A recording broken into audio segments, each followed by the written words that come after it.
let's get this party started. I thought I was going to have to multi-class to do ritual casting, but it's a feat that I can take, too. Mm. Oh, I finally figured out what the beginning of your speech that you say every time. Where Yeah, it's from Kubo. Yes, we just watched the movie, and I was like, wait a minute, where's Preston? Yep, you caught me. You got it. Yeah, Kubo and the two strings. It's a good one. Basically a D&D campaign. Yep, a really good one too. I like it. Hey, what does it mean? So I'm looking at the Elven accuracy, and one of the bullet points it says, whenever you have advantage, which I understand advantage on an attack, roll using dexterity, intelligence, wisdom, or charisma. You can re-roll one of the dice once.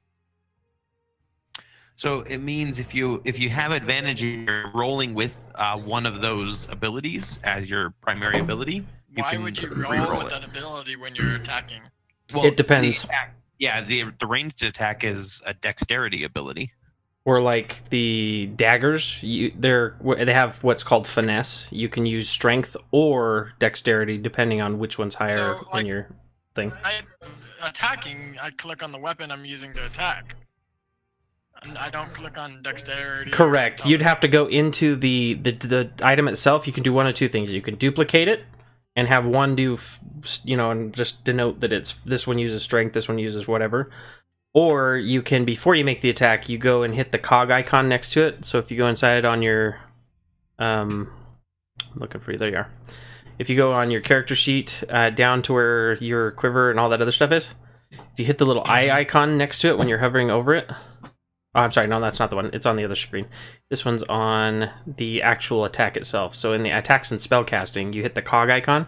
You can switch it there. So you see where it says at the top, longbow dexterity, and then it has the checkbox for proficient. You could just click on that dex and switch it to whatever, constitution, intelligence, whatever is appropriate, and then you can just make the attack after doing that. It's up to you how you want to do it. Most of the time, you're unless you have an attribute upgrade on level 4, your stats for those are not going to change, so you just want to use your highest one. Okay. Which for you is dexterity. It's got the highest modifier. So did that answer your question then? Kinda. I might have to review it once more when it comes to it. What it basically means is that any ability that uses one of those dexterity, intelligence, or wisdom allows you to re-roll it, and even though you're rolling an attack, you're still using an ability modifier with that attack. So for example, so if I'm shooting with my bow, so you get your proficiency bonus plus your dexterity bonus, and that equals your total bonus to attack. Okay. Yep, but it counts as a dexterity check basically, and so you're able to re-roll it using that luck feat. That'd be the equivalent of you shoot it, and somehow you tug the strings of fate and the wind blows the arrow just enough that it sticks the guy in the eyeball. That's the equivalent of what you're doing. My favorite thing with Elven accuracy would be you shoot the arrow in midair and redirect it like Robin did. Yeah, shoot it up in the air and then shoot another one. Shoo! Tags. Wait a minute, I get another shot. Hit me with your best shot. Is my mic coming through okay? I want to make sure that volume's not too much. Sehr gut, sehr gut. And then Aurora just stepped away. Is that right? What? I thought you said I'll be right back. I was just checking. No. Okay, well let's get started, shall we? I know that we have Dormorlam is tied up at work, so he may or may not make it. We'll see. So for now, he will be a NPC. Tied up in game? Pretty much. He'll be tied up in game. We'll see if he loses an arm like like Brom.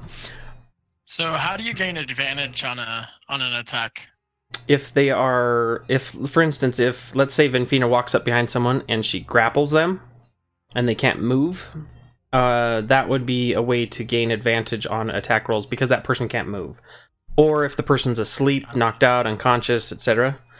You can also impose advantage technically if you have inspiration.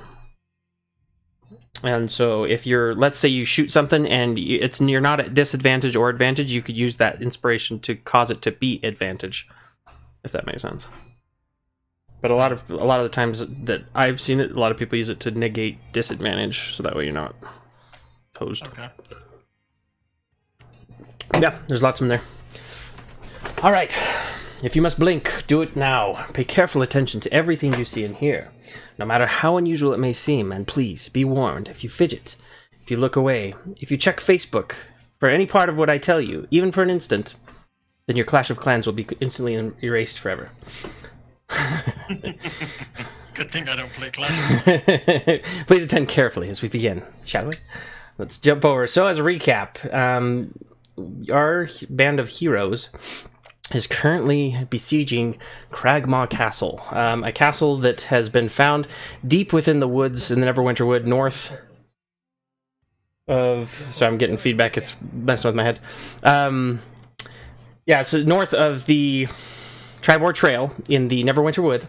As you guys had come upon it and had done some stealthy encounters, you guys found yourselves directly going head-on with a bunch of hobgoblins, some goblins. You quickly dispatched of them, after which point there was a little scuffle between Dormorlum and Venfina, and there was a little bit of a debate, Venfina having an internal conflict, Roland also having a discussion with her to try and help ease the tensions between the party members.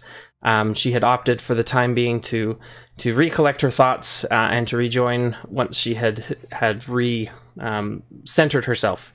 While this was happening, everyone continuing their quest to infiltrate the castle and to understand what's going on, you happened upon a few goblin priests in the middle of what seemed to be some kind of ritual to Magubliet, their particular deity, with lots of... This entire area covered in blood-soaked, ragged cloth, what seems to be an old apse or shrine sanctuary for these different gods of the area, and a few of which Roland was aware of, after having helped clean up and kind of basically reinstate this place as a place of worship for those particular deities. He had also placed upon the altar a cog in symbolism and semblance to his particular deity, Gond. Everyone had cleaned up. Dormorlum nearly died to a large snake-like creature, eating him from behind. Yeah. Everything seems to be deposed. This room that you guys are still in, the room, while it's still candlelit, feels a little bit brighter and less oppressive. And you guys feel like you've at least left something in this world better than when you found it. And that's where we're going to begin with Roland standing up from the altar, Aurora and Clandon kind of witnessing or seeing what's going on here, and Dormorlum mute, I guess. So I'm going to go ahead and just kind of like after my prayer, I'll stand up and dust off my knees. And I'll just kind of look around and I'll be like, is anybody hurt? Does anybody need any immediate attention? No, anything I'm doing all right. All right. Just Well, bruised. Clandon, did you go into the room beyond? I thought I was back there, yeah. You were, yeah. You recall when you were back there, it was dark. There was a large cistern, or basically a giant fire pit that looked pretty ornate, and the entire upper floor of this seems to be a great hall where people would gather. There was semblances of or carvings of angels in the ceiling surrounding. Big. You can see that some of these are, cherubs. Some of the, just very ornate, going all the way around. And if you also recall, Dormorlum did a history check on the stone, and to know that this was a place built by men a long time ago. Okay. So I'm gonna move over to the other curtain and kind of go through into the next room. Yep. And Okay. I'll look around. Is there anything else of particular interest in here? So you push it aside, these large, heavy, kind of velvet-like structures, some of the velvet starting to crumble and dust off. As you walk in, you look around and seeing the room, inspecting it, you do see, aside from just the room being kind of bare and the wall to the east being kind of crumbled and disheveled, the room, nothing seems to quite stick out to you. If you guys want to make investigation checks, you're more than welcome. Sure, yes. Oh, I don't got my character sheet open yet. Yeah, because I totally have mine open right now, too. Investigation. Oh, yeah, I'm terrible at that. All right.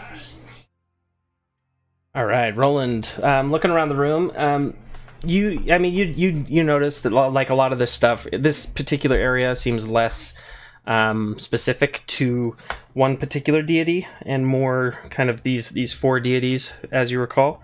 The cistern and other stuff in here, it doesn't seem too crazy. Clandon, as you're kind of going around, you're poking around things, you're looking at the rubble. And as you're looking in the coals of the cistern, hold on, loading, Hey, sorry, loading. Quick question. Yeah, what's up? D&D doesn't sync with Roll20, right? Not at all. Correct. Oh, dang. Okay. The beta has expired. Just a second. My book has been. I was previously using the iPad for that, and apparently they've expired the build, so I cannot open it. No.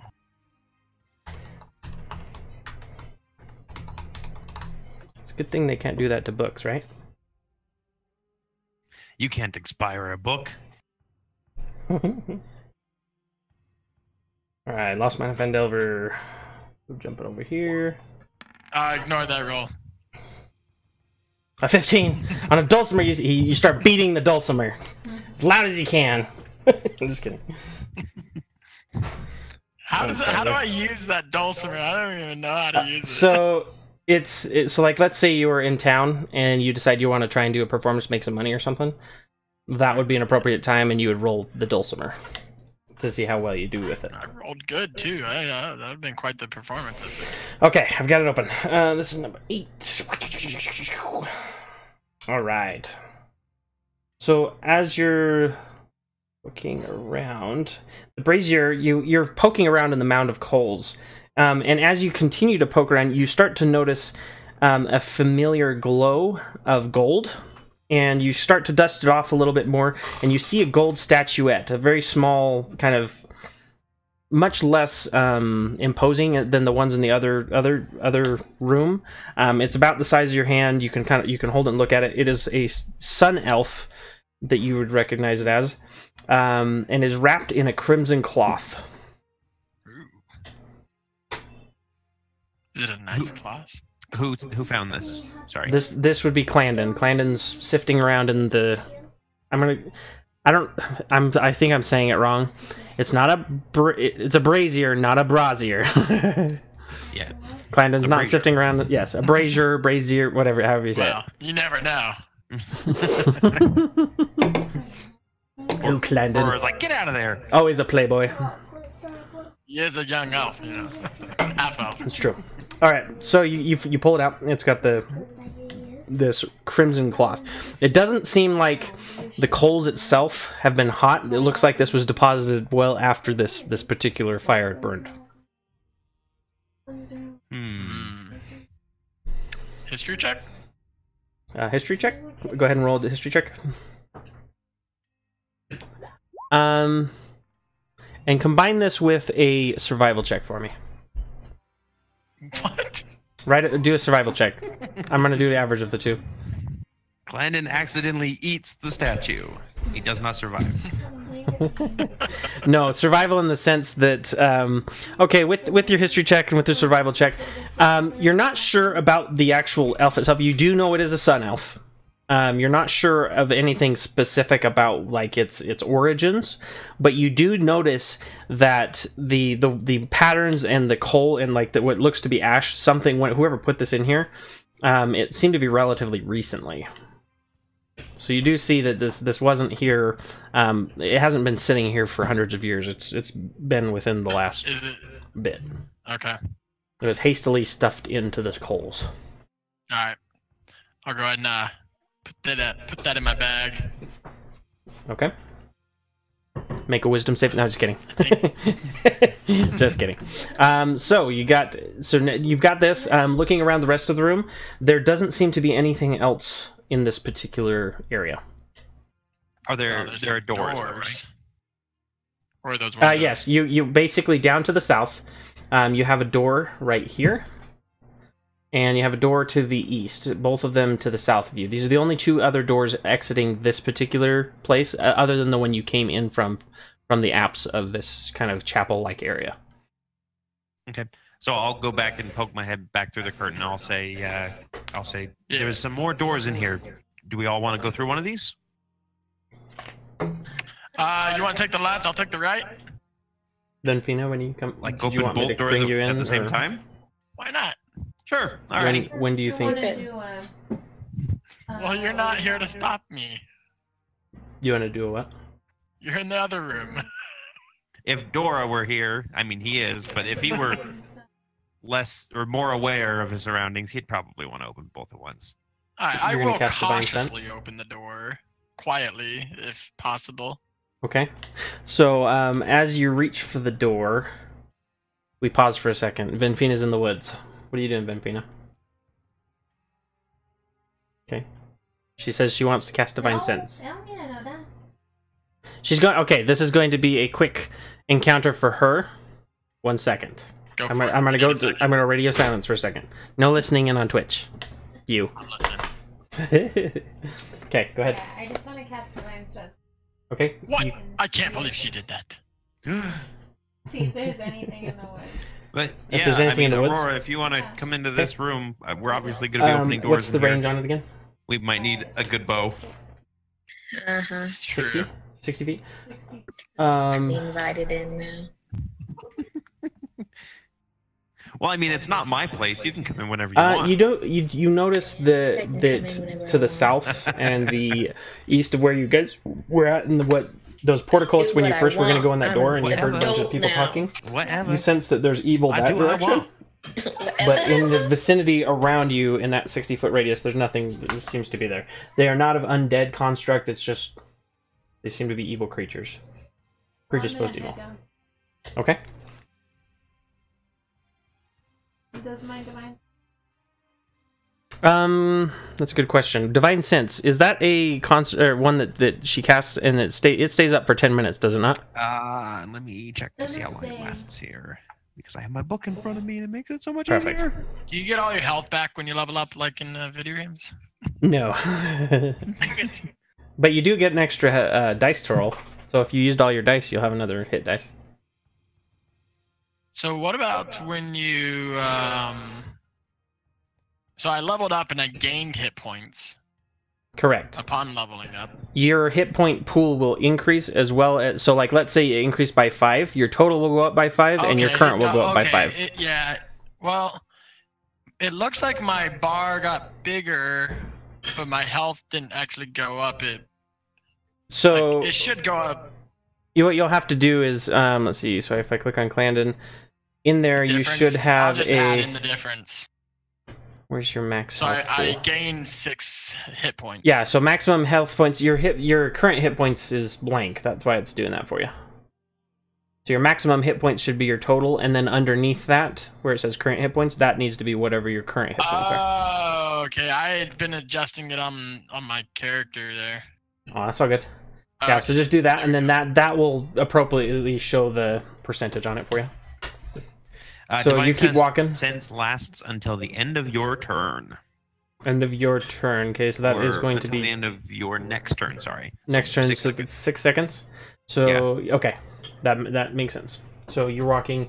It fades slowly, but you do see it's not increasing in number. That's just that cluster of things that you guys heard to be goblins. You're pretty sure that that's where it's happening. Does anybody know how to read lips? I'm gonna do this. Wait, I got 2 cameras I gotta block from. Like a coach in a football game. Yeah, what if we're gonna be? There is a feat that lets you do that. It is attentive or whatever. I can't remember. Cole. Yeah. I You had think a, it's So what do you do, observant. you just had a silent conversation with Vanfina, and then all of a sudden she dropped off of Roll20. So I thought Okay. that she had just left, and I was like, "Oh crap, we lost Vanfina." Okay, so when you pop Completely. down here, Vanfina. The game's not the same Okay. without you. okay, so she is there. She's alive. She's somewhere. So you, Clandon, coming back to you. Discord is struggling. Steve, you just like cut You out. cut out. Anybody else here in He's cutting. Is he cutting out for just me or everybody? No, he's cutting He's out. cutting out for everybody. He's gonna try and fix it. Give him just Okay. a minute. Let me kill, just in case, let me make sure I'm killing all my background processes. Make sure we don't have anything running. No He's just gotta synchronization. plug in the super long cord to the Do it!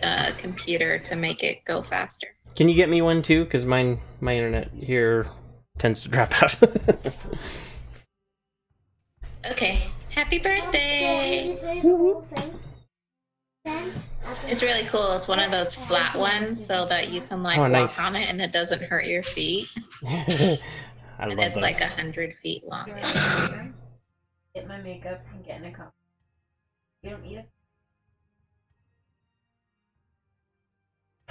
So while you guys are doing this, Dormorlum is just going to be kind of collecting his thoughts, a little bit shaken after having tried to be eaten by a large noodle with claws and tentacles. Which the corpse is still in this room, right? Yeah, corpse is in that room, and he's not quite willing to cross that threshold yet. He's sorting his thoughts in the apps of the chapel. The terrified dwarf. He won't admit it to anybody, but he's really a big softy inside.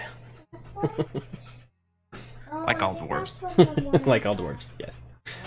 So Clandon, Hard metal exterior. Roland, were you opening a door as well?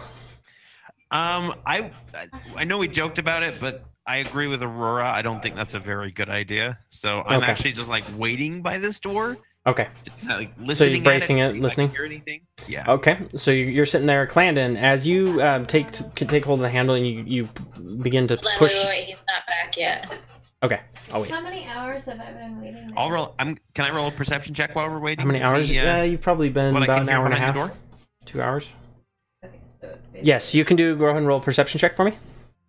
Wonderful, because I'm good at that, right? No. You hear wood. This is a solid piece of wood. Yes, No, that is. but- That is wood. No obvious sounds coming on from the other side. All right. All right, so Clandon, you start to push on the door. Again, these are large, heavy oak doors with metal banding on them. And as you push it, it slowly, as it kind of slides open, pushing a little bit of debris away. You see before you another kind of area where there's a lot of rubble. This seems to be a more dilapidated part of the castle where things have kind of fallen through. You see pieces of the ceiling that have collapsed into this hallway. Ahead of you, you see to your doorway directly kind of to the east and south of you. You do see a doorway there. You see kind of a last remaining pillar. Above that, you see another hallway that's partially stopped by a little like a curtain that's kind of torn to the side to your south, and to your north another what looks to be, this is just more of these ragtag haphazard doors made out of cloth. All right. Okay. Are they like curtains? Yeah, they're basically like big heavy kind of canvas curtains, if for lack of a better word. Sounds like a really dreary castle to be in. Yeah. It's a good thing Dora Morlum's he starts to realize that the slug snake tentacle octopus creature that tried to eat him wasn't as scary as he thought. And he crosses the threshold back into the room. And then I'm gonna go up to this northern curtain and Okay. Before you open it, what's everybody else doing?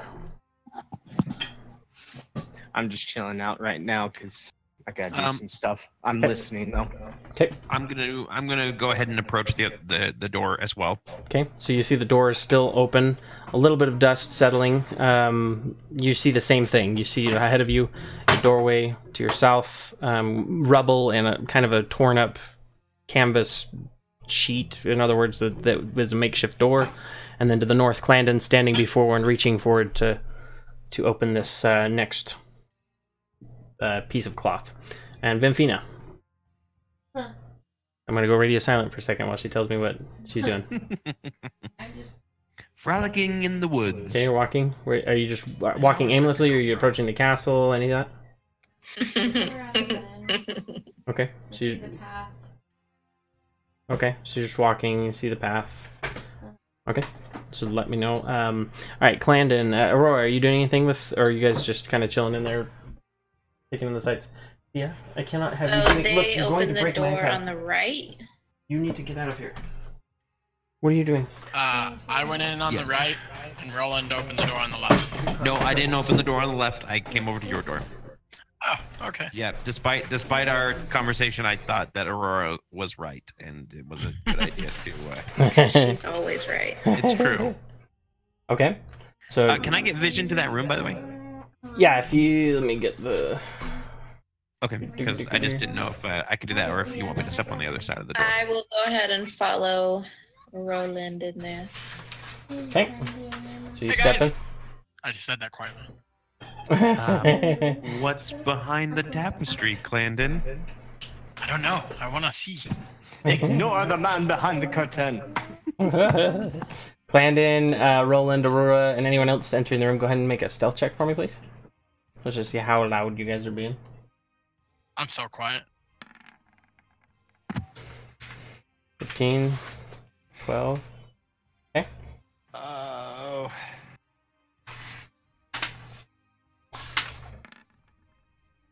Dang it.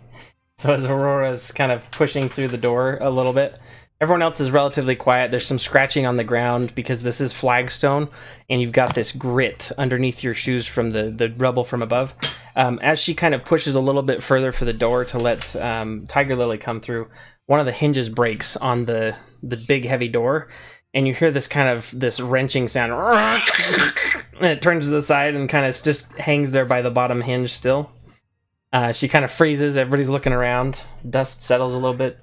You don't seem to hear anything in the immediate vicinity. I say, I hear that adventurers are supposed to be the quiet type. Your mom's supposed to be the quiet. Perfect. We don't hear anything, so I go ahead and Okay. pull the curtain to the side and peek. My through. weapons are out, by the way. I don't know Okay. if I said that. Perfect. Thank you for specifying. We're going to go ahead and we'll get rid of that blockage. If I can. Delete. Okay. Nothing like clearing blockage. Blockage! Sophia. Okay, so as you're looking through, this is an area of the tower that you kind of remember from the outside. Seemed to be there was a lot of rubble and things that were falling out. This tower has almost completely collapsed. Although the ground floor has a little open space, there's rotting crates and ancient barrels. There were provisions, it seems, that used to be stored here. There's a heavy curtain that you pushed across that blocks that is crumbling, and as you do so, the kind of rivulets or whatever that was holding it up have torn free, and it falls freely to the ground, and dust kind of is, you hear like it's not loud, but a heavy thick cloth as it crumbles to the ground, and then the dust pushes up into the air. Oh, excuse you, Clandon. You see an intact door to the east, and to the north there's a short passage through rubble that there is looks like another heavy canvas screen to the north. So as you go through there and you're looking, go ahead and do a perception check for me. Just Clandon or everybody? Anybody who's entering the room.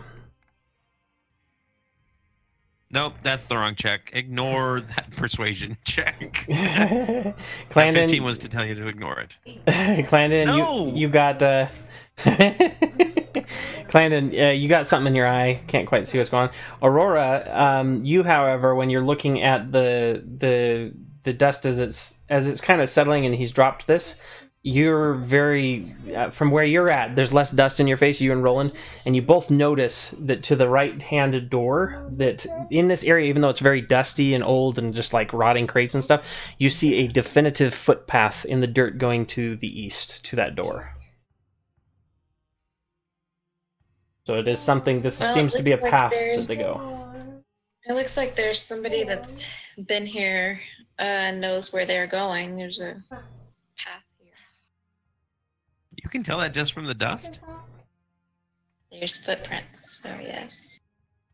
I look down and I would say as a paladin, I probably don't have any discernible idea of what like footprints would look like in the dust. You see in some places, you're not necessarily seeing footprints, but you do see places where it looks like a bag has been dragged across from the curtain that you guys have entered through, and it curves around there, as well as one going to the north. There seems to be two tracks that people kind of, in this dirt, have created. The flagstone's a little less dusty there. But overall, she's much more keen to seeing footfall patterns and things like that. So which way do you recommend, Aurora? I don't know. I kind of want to check out this stuff here, see if there's anything worth getting. Anybody else? I look at the like broken down crates and the old barrels and go, have at it. Hurry up. Investigation, what do I roll there? Go ahead and roll investigation, yeah? 5. Dang it. Keep finding nothing. Okay, so as you find a spare piece of bread. as you kind of go forward to open some of these bags, you see some what look to be grains of rice and things. As you kind of tear open the bag a little bit to see what's inside, you see a few mice scurry out. You see a few of the what are those kind of bugs? I can't remember what they're called when they live in rice. They cause hallucinations if you eat them. Yeah. Mites or something. Yeah, you basically see all these bugs kind of crawling around inside. You open a crate or two more, and you see shriveled up black, what look to be apples at some point in their existence. Weevils. Weevils, yes. So you see weevil in the grains of rice. You find there's a couple of places that jars of ale, that are wine and other kind of just what once was something, but as you pop the lid off, they seem to have been cracked or broken at some point because most of it is either evaporated or have turned into a very thick syrup. The stench in the room kind of intensifies of just kind of the old rotting wood. Most of the casks are left bare and empty. There's nothing really in these that you find that's useful for humans. All right, we can move on. Do you know the tale of the two weevils? Just wondering. No, I've never heard that tale before. Tale of the two weevils. Go watch Master and Commander, and you'll find out. Oh yeah. Oh, I thought this was. I thought Dora Morland was going to tell us a great story. I know. I know. I wish I had it out, and I would tell you it, but he's multi-classing into Bard. That could be fun. Perfect. All right. Well, Aurora, you can see the tracks better than anybody. Do you think we need to go east or north or? While they're deciding, what are you doing, babe? I'm just. Are you gonna approach, or are you just in the tree line? I'm just like. Sorry, you kind of cut out there. Sorry. I said it looks like most of the tracks aimlessly, or here go east through the doorway. Do we know where the tracks are coming from? Like, what route are they going? East. You can see a little bit of both, but the most recent ones look to be. Aurora sees that they look to mostly be going into the door rather than out of the door. Okay. The most recent ones. Okay, I'll step up to the door because Dora Morland's still kind of in his weevil haze.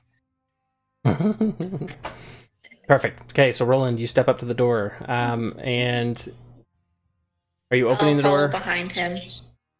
And then I will open the door, or I'll check to see if it's unlocked. Okay. So you go ahead and as you reach for the door handle, most of these doors they don't have any doors or latches on these interior doors. It's mostly, it looks like the exterior doors are the ones that have the heavy latches. This one seems to have your standard, it's a band of iron. As you lift up on the catch mechanism and push, or this one particular one is going out into the room you're in, so you're pulling it towards you. It slowly kind of grinds across the floor, but seems to swing a little more freely than the other door. This seems to be a more used door. Does it swing in to the left or to the right? It swings in towards Dora Morlum, so, Okay. 90 So he stands on that side of the door, and I just open the door right. Yeah, and the door's like right in his face, yeah, pretty much. So you open the door, and looking down a hallway, so getting rid of that dynamic lighting. It is much faster today, I'm so glad. I can click it. I gotta say, this dynamic lighting really works. I love it.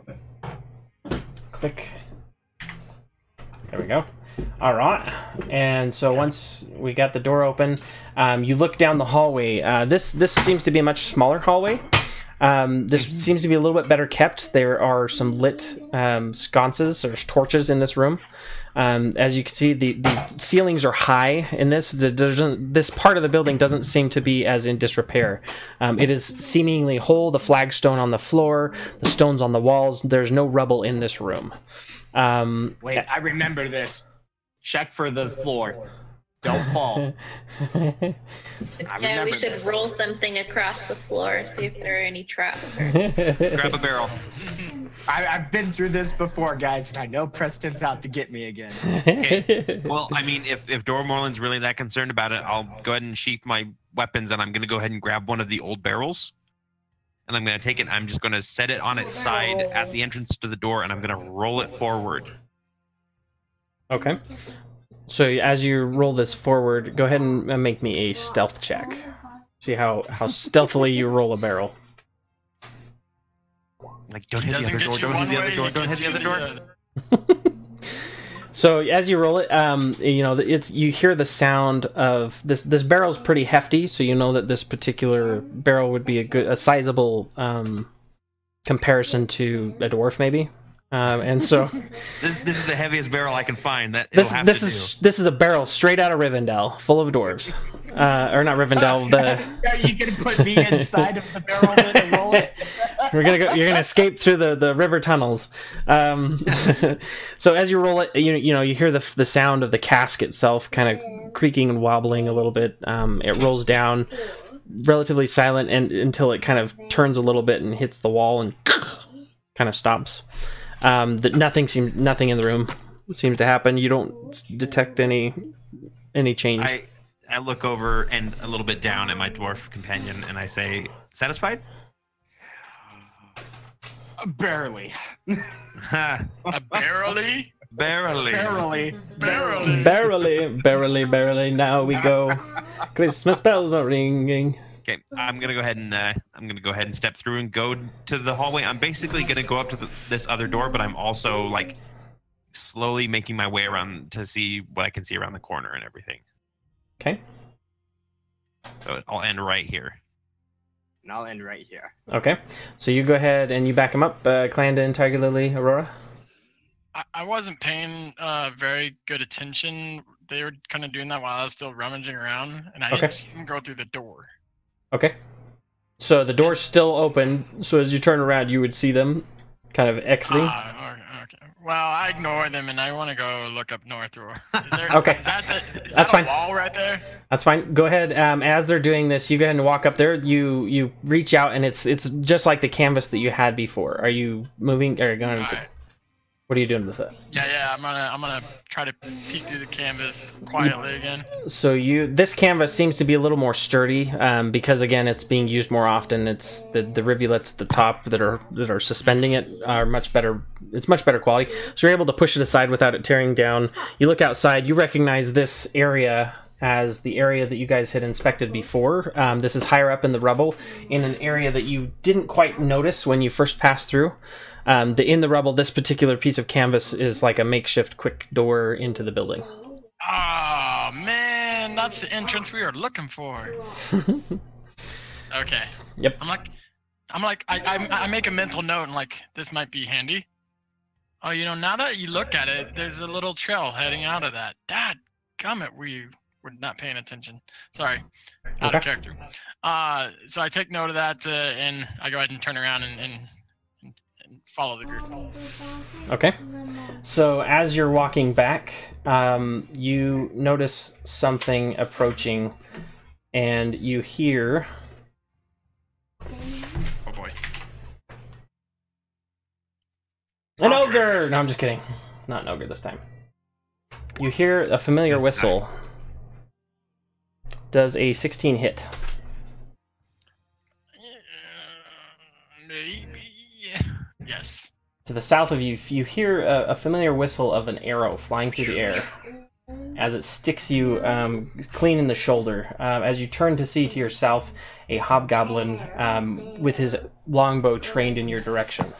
Roland, to your south, you hear the familiar tearing sound of this material, this canvas material, and a battle cry as another goblin, or hobgoblin, steps forward from the south, this one brandishing his longsword, and he's going to take a swing at you.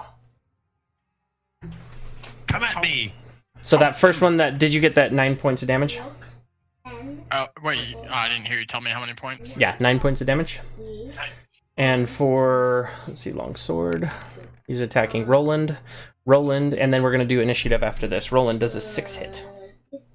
No. I bring my shield up, the cog shield, and just definitely block the sword and twist it out of the way. Okay, and patang, and his sword goes and embeds itself slightly in the door frame, and he pulls it back. He is also brandishing his sword and shield at the moment. So everybody go ahead and roll the initiative.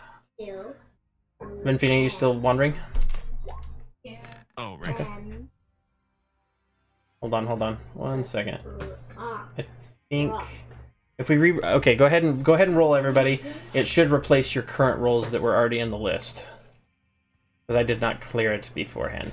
I My apologize. number appears to be right. As long as it's right, that's all I care about.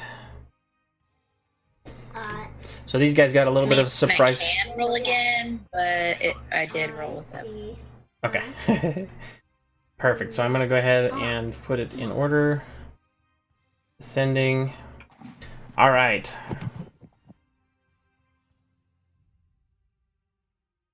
I will apples. Ascending. Ow. Oh. And Demorlum we got in there just in time. Okay, good. All right. Sorry, I'm between my kitchen and my computer. So. Oh, you're good. Vinfina, as you're walking around outside, Out. any changes? That's out. Out. Okay. So next, Clandon. No, you would not at this point hear or see anything. Clandon, it is your turn. Oh. So that curtain between him and me fell down, right? It crumpled. It crumpled to the ground. There's no. Okay, so I'm gonna sidestep here a little bit. Okay. So I can get a clearer shot of this guy, and I'm gonna go ahead and take a shot at this guy. Okay, go ahead and roll for attack. Oh no.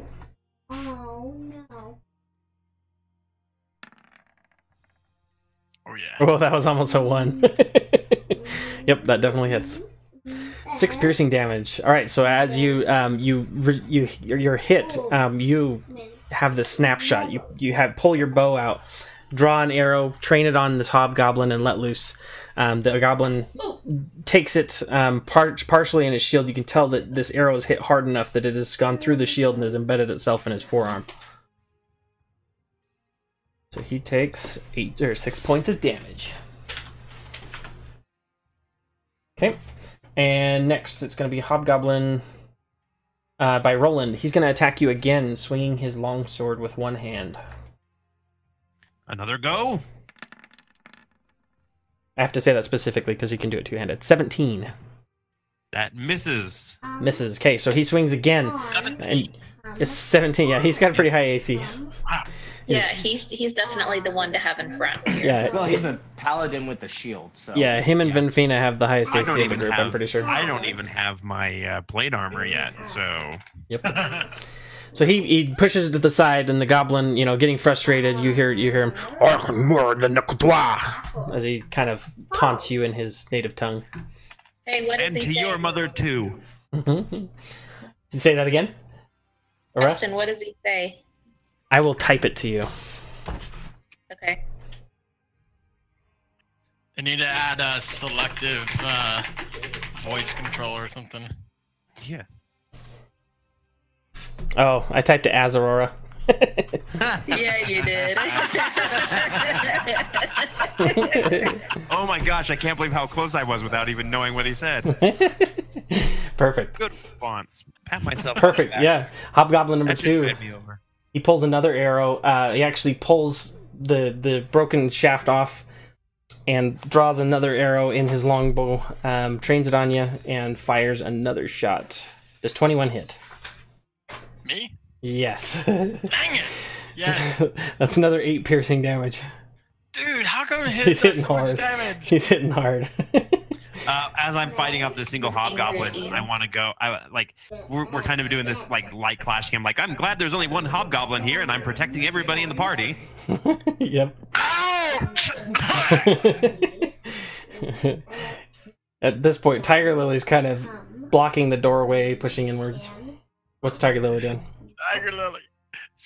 Save me. She is gonna go pounce on the.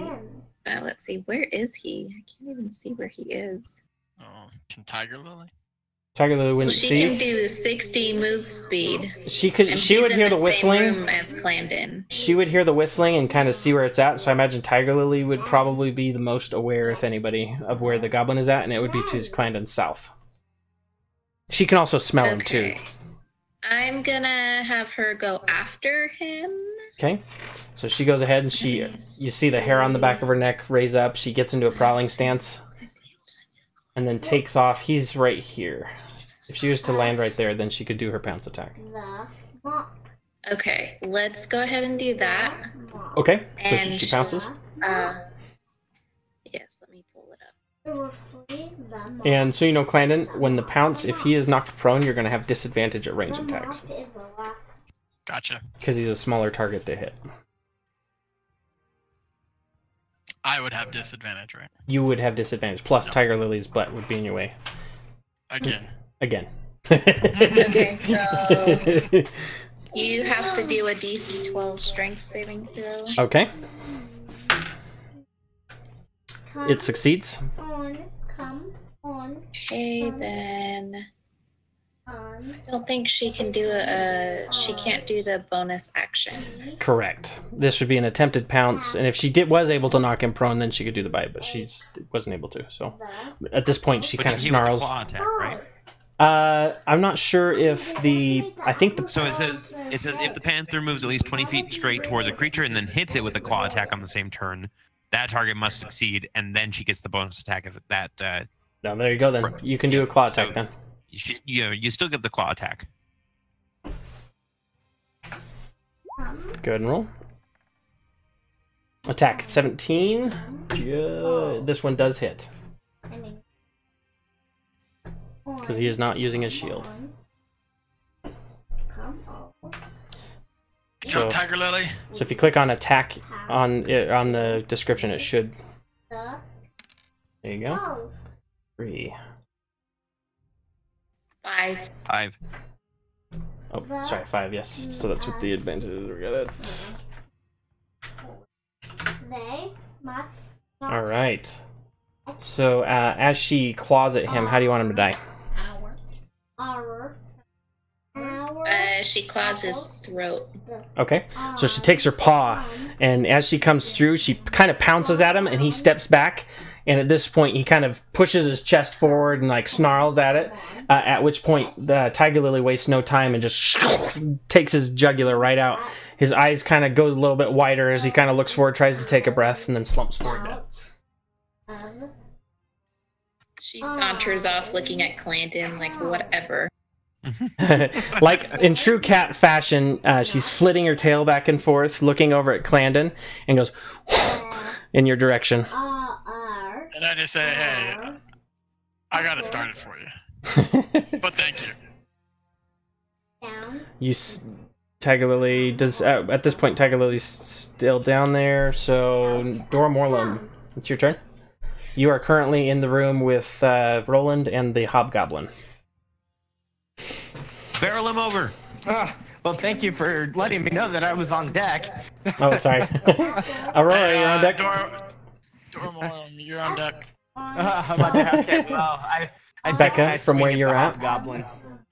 when you were passing through that by that portcullis, you did see a Hobgoblin leave that room, 19. going into the main interior hallway. Does that hit?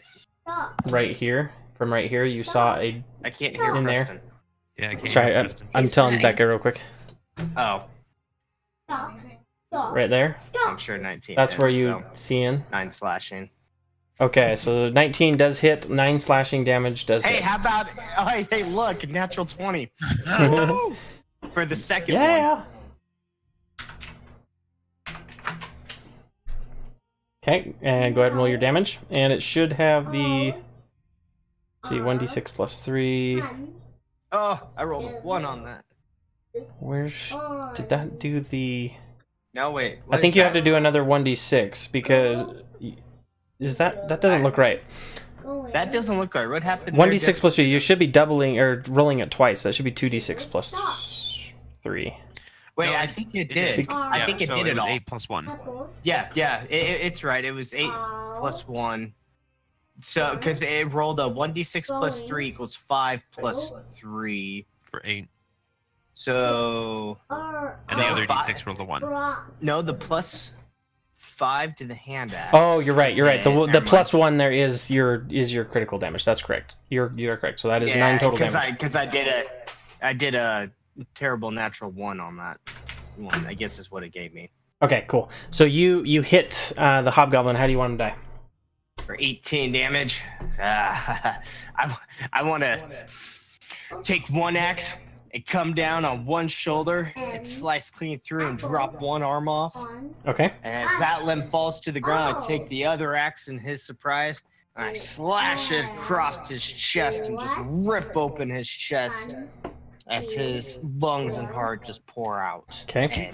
Do you also saunter away like a big cat? No, I stand there looking over my defeated prey. Perfect. So as you're pulling down on the axe, that first strike, you pull down and you find just that perfect joining point where the armor is just coming together, and you're able to get it to come down, and then you feel it sink deep into his shoulder. The arm doesn't quite come free, but you feel the snap of his clavicle. As his arm hinge just swings out to the side and he starts to cry out in pain, but immediately you come back around with the other axe and slash him again, just completely deposing of him, and he crumples with relatively little noise to the ground. Roland, make a perception check for me. Clandon, also make a perception check for me, please. And Venfina, if you also want to roll a perception check for me. Okay, so Roland, you're a little bit still in the heat of battle. Your heart's pumping, and you feel the thump, thump, thump, thump in your ears. I just watched a guy like get dismembered and disemboweled in front of me. So you're pretty disoriented. Distracted. Clandon, Yep. you don't see anything. You feel you're completely intent on these two arrows protruding from your shoulder. Venfina, you did see as that Hobgoblin from the south was creeping around up to the north to a place you're not sure of what's going on. But you did see some movement, and he seemed to be moving with the intent for battle. Okay, Venfina? Okay. So, from there, that ends combat. So let's go ahead and just do a quick tally. Ooda-lally. Golly, what a day. Alright, so that is going to be 200 XP divided by 1, 2, 3, 4, 5. How much? 200 divided by 5. 40 That is 40 experience per person. Make sure to update it in Roll20 and on the other one. And D&D Beyond. Are you? That cut out. Say again. Am I cutting out? No. No, never mind. I was answered my own question. Oh, okay, cool. I just want to make sure my internet's not being derpy. Alright, so, everybody pat yourselves on the back. All the goblins, the hobgoblins. On them, obviously, they do have just your typical longsword. Nothing fancy.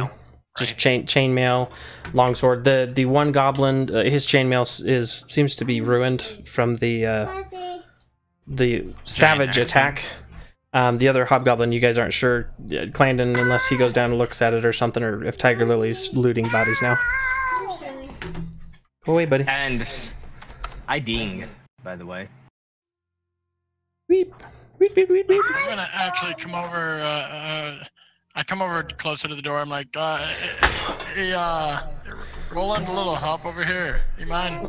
I look over to the right and I see the 2 arrows, and I just kind of like barrel past Dora Morland and Aurora, like push them out of the way more than I would ever like push like a hobgoblin out of the way to attack it or something. And I just go like, what happened? What? How did this? Did you fall on 2 arrows? No. A hobgoblin found me. Then Fina, and I look over and I see the hole in the north and Tiger Lily sauntering back up, and I'm just now that you've seen the movement. All right, Blood all over her paw. Let me see what I can do. No, he had left the room. So from right here, can you see into that room at all? So, Okay, so there's a door north of that. You saw him run up to that door. At the first level. And so there's a door right here. Hey, Preston. Yeah. Do I wait until later to level up, though? Yeah, we'll do the level up here in just a minute. Okay, just let me know. That way we can kind of get everybody on the same page. As of right now, I'm just You cleaning off my axes on the hobgoblins' clothes. Blah blah blah. I'm gonna drag you in real quick. How much does it? Do you see it now? Is that it? 7 hit points. Becca. Thanks, sir. So that's the room that you're looking through that thing. I don't have too much healing magic left in me. So that's what you see in there. As you're passing by, you do notice the sound of the low guttural. I might have a potion. Not a growl, but up a little more. You can't really tell it. It's bird-like in I got some one potion ways of healing from down here. I'll use. It's almost like a sorrowful let's mourn. see. So that we found a hobgoblin over here, and I'll kind of not as roughly, but I'll squeeze my way past Aurora and Dora as I head back to where the hobgoblin came from, and I'm gonna kind of step gingerly around the corpse because I want to see what's behind the curtain that he was hiding behind. Okay, so you step into the room, and let me drop it real quick.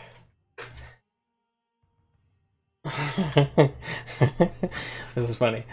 I don't like that laugh. I don't like it either, but here we go. So as you're coming through, you see a Eladrin elf in armor, kind of heavier armor, wedged in the portcullis of the window for this room. And you recognize this half-elf, or this full Eladrin elf, as Venfina.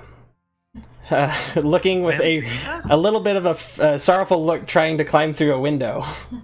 But not quite able to make it, might need a little help. I'll walk over and instead of helping, I'll casually lean against the wall and be like, come here often? Follow him. Wait, so did I? No, I didn't see them. You didn't see them. You tried to climb, and with that, if it was a higher athletics roll, you'd be in the room. But you're kind of up sideways, and then got yourself wedged a little bit in the window. So your legs are dangling outside, sideways. These portcullis aren't necessarily meant to be gone through, but since you're an elf, you're pretty slender and smaller. But the armor you're wearing definitely puts a hamper on things.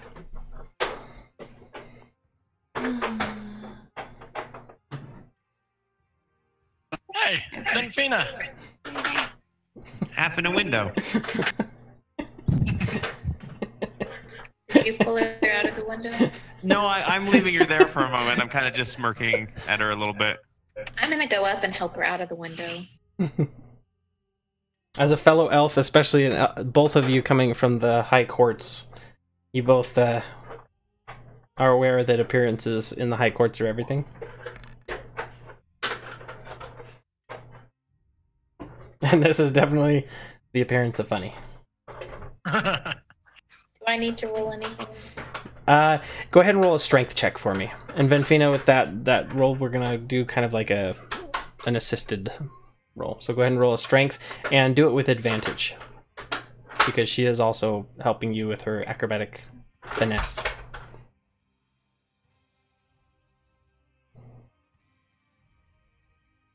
The strength, just hit the strength all the way on the left, or the strength saving throw? Just on the left, because it'll have a different modifier if it's a saving throw. Sometimes. With advantage, 18, definitely. So you deftly kind of get a hold of her and realize that it was just kind of a buckle that's stuck on the outside. So you kind of take your hand and push the front of her arm in a little bit so that the buckle passes through. She slips right through and kind of stands up and dusts herself off. Where have you been? And I just whisper, "Thank you."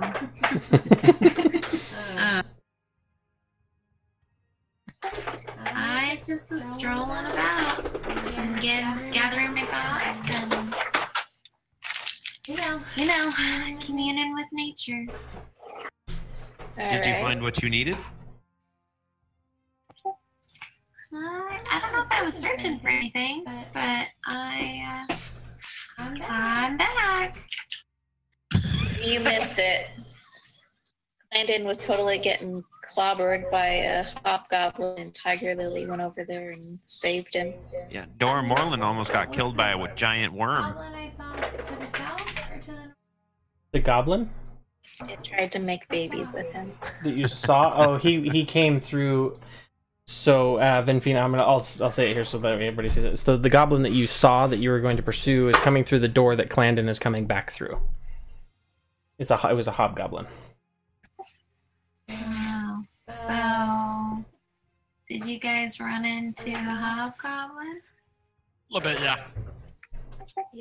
I'm guessing he's dead now. Yeah. I think that may have been the one that Tiger Lily got, yes. I helped.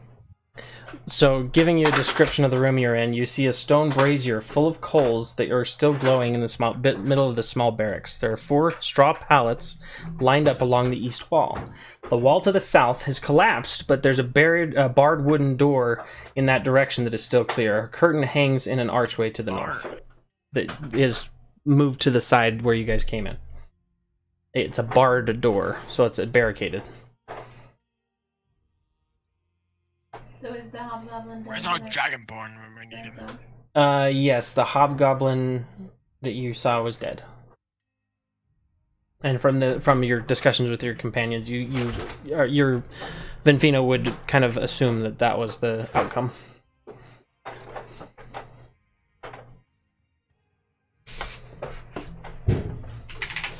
All right, well, I'm going to go ahead and I'll clap Venfina on the shoulder and I'll say, well, we're glad to have you back. And then I'll move to this other door. To the south or to the north? To this. Actually, you know what? I'm going to go back and I'm going to go check out that other door. The one that we rolled the barrel kind of over to. Okay. And while he's doing that, I saw this other to the south in this room. I'm going to go do what I always do and pick through it. Okay. So you're going to the south. Let me get the dynamic lighting set up. So while they're doing that, I turn to Venfina and I ask if she is okay. Hey, buddy. Hold on. There's a fire engine in my room. Venfina goes, woo! I ate some elderberries. They were ripe, I think. Those aren't elderberries. That was hemlock. Oh, I'm all right. I'm back, but Well, we'll see how things go. Okay. So, just as a side note, I don't know if it was a smart thing. Oh, I'm sorry. I'm sorry. You okay? 60 is sort of rubber duckies for my daughter. You gotta go clean your room, buddy. That's awesome. Oh, so Are you okay? I'm sorry. I didn't mean to get you. parenting tip for that: if you're gonna put them in the bathtub, do like hot glue on the bottom where the holes are, so they don't get water in them, and it doesn't get all moldy on the inside. Ooh, excellent parenting tip. I like it. Good idea. All right. Then you don't get the nasty black molds. Yeah. Yeah, it's gone. Oh, Okay, so dexterity. Who's got higher dexterity between Roland and Clandon? I've got six. Is that 19? I have 9. 9? Okay, Clandon definitely wins. So Clandon, we're going to go with you first. So Clandon, as you kind of slip away into the darkness, after, still just kind of throwing off, getting used to not having an arrow in your shoulder anymore, you kind of slink off into the shadows. Go ahead and roll me a stealth check. We'll see who sees you disappear. He's pretty stealthy. Anybody have a passive perception higher than 23? I doubt it. Nope. Okay. So Clandon, you go ahead and you slink off in the shadows and come around down here. You're kind of looking down the hallway. You see the rubble. You deftly kind of skirt the wall and kind of come down towards it. You hear, as you kind of come towards this wall, the familiar sounds that you remember earlier, what seemed to have been a large number of murmuring or kind of higher pitched on this other side of the door. Very murmured, very muffled. Can't really hear what's going on, but there seems to be a large number of what you recall the sounding. It sounds to you like a goblin. So earlier on, 2 episodes ago, you guys were down in a kind of an entryway at the south of the castle. This, you believe, would be this would be that locked door that you guys encountered. The one to the south of you, and you're gonna guess that to the west is the door leading into this room that it sounded like from, I can't remember. Aurora, did you share with everybody what they said? You recall? I actually do not remember. I think I told everybody that it sounded like there was a ton of goblins in there, but I don't think I told them what they were talking. So it sounded, from what you were gleaning, again, this is just like a cacophony of sounds that are echoing in this small, what sounded to be like a mess hall, because you could hear the sounds of chewing and just ravenous eating. You heard people like what sounded like one of them ordering people around, but you weren't, as far as like context, it was just a lot going on.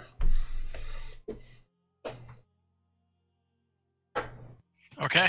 I hear that, and I'm gonna.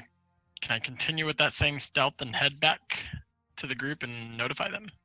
You're gonna have to do another stealth check since this is a new action. Go ahead and do another stealth check. Freak.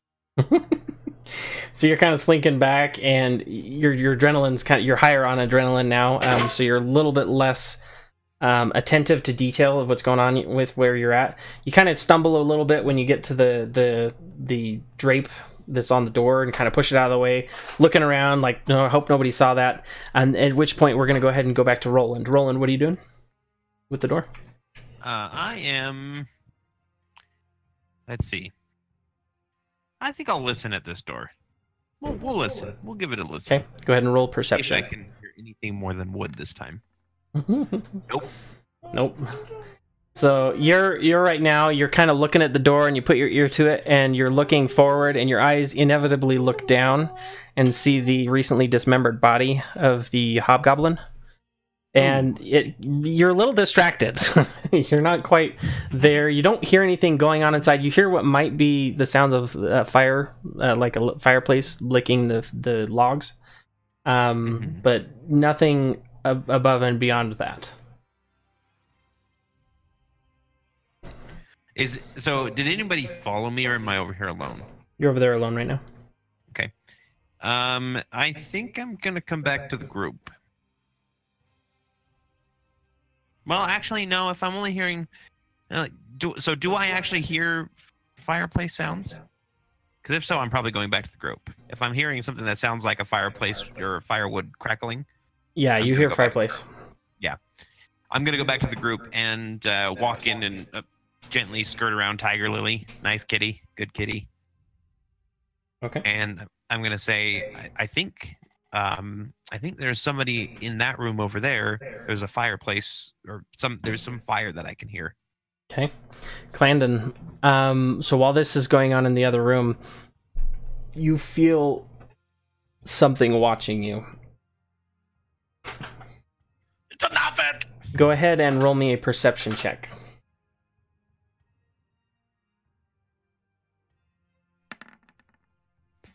Oh, it was almost an 18.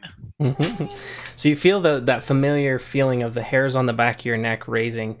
You kind of pause and you're looking down the hallways, the corridors, left, right. You look to the north and you see what looks to be the tail end of a cloak billowing in the wind as it disappears around the corner to the east.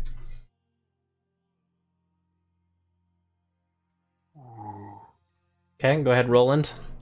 You guys are discussing around the fire? I know that we're here for we're here to get the name of the tower for that necromancer, aren't we? I asked the group, trying to see if anybody remembers. I honestly don't remember. No, we would have been able to get that from the Banshee lady. She's the only one that would have known. Okay, I thought she sent us here though, didn't she? I remember her saying. So we went and asked her how to find this castle because we needed to find Gundren Rockseeker, right? Yep, that's correct. So you guys, your overarching test is, since the beginning, your benefactor, the one that got this particular group together, was this Gundren Rockseeker. And they've been tasked by another of his fellow companions, Sildar Hallwinter, in the town of Phandalin, to go out, and he's implored with them to go and find him because he's the only other living person that has knowledge of this map that you probably won't know about right now, but everyone else is aware of this map to the lost mine of Phandelver, the Wave Echo Cave. Well, I mean, there's a just back there. There's on the door. It looks like there's something on the other side. Do we want to go check it out? Can I move over while they're talking towards the group? Yeah, your hairs on your neck are still raised, and so this door is still open, right? This presence that you felt was somewhat oppressive and familiar at the same time. So you're at that door?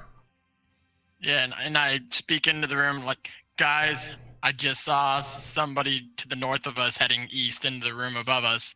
This wasn't into the room. This was outside. This was way up to the north. Oh, I saw it outside? Yeah, this person is not in the castle, but... Guys, I don't know who or what it was, but I saw a figure in a cloak moving east around the castle here, and I got a bad feeling about him. I jumped out the window. Do an acrobatics check.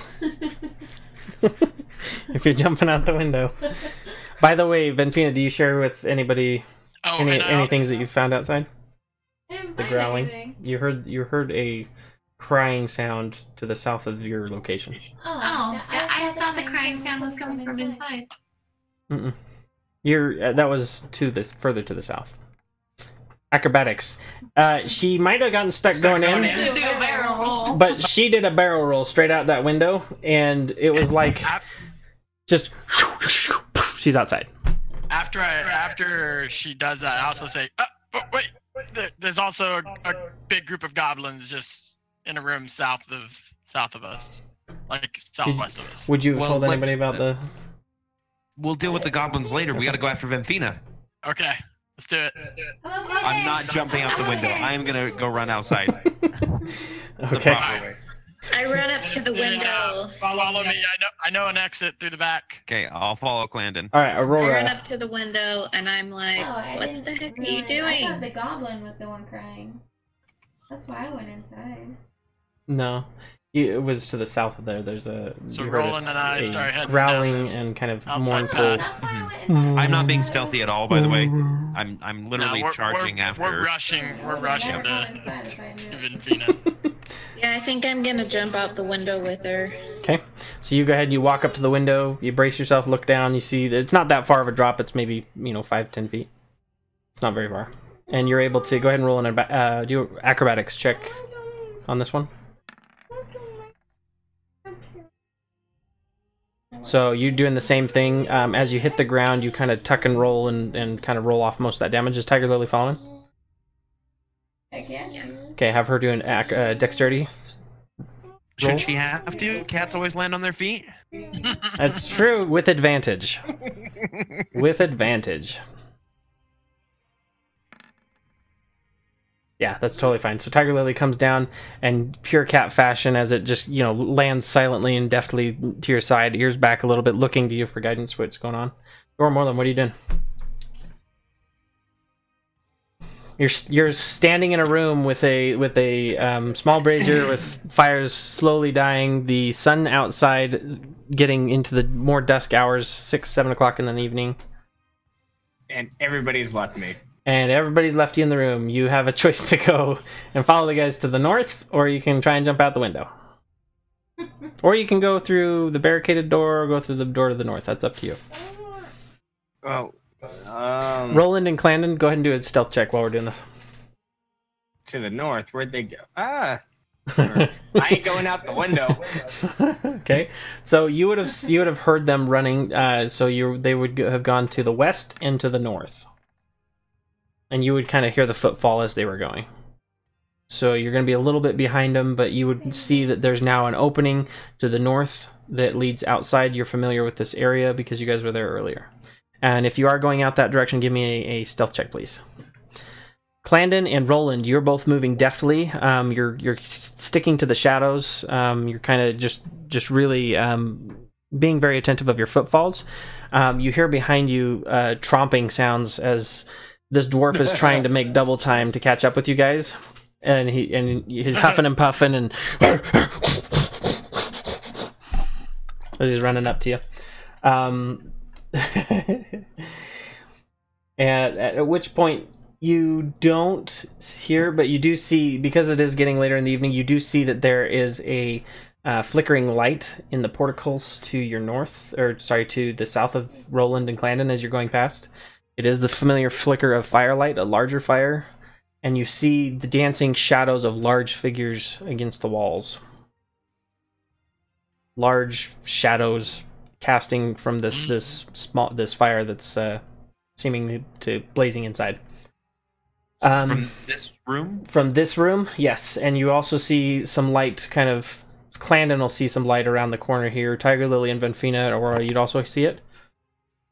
Aurora, Vinfina had done this. Go ahead and, Aurora, do me a perception check, please.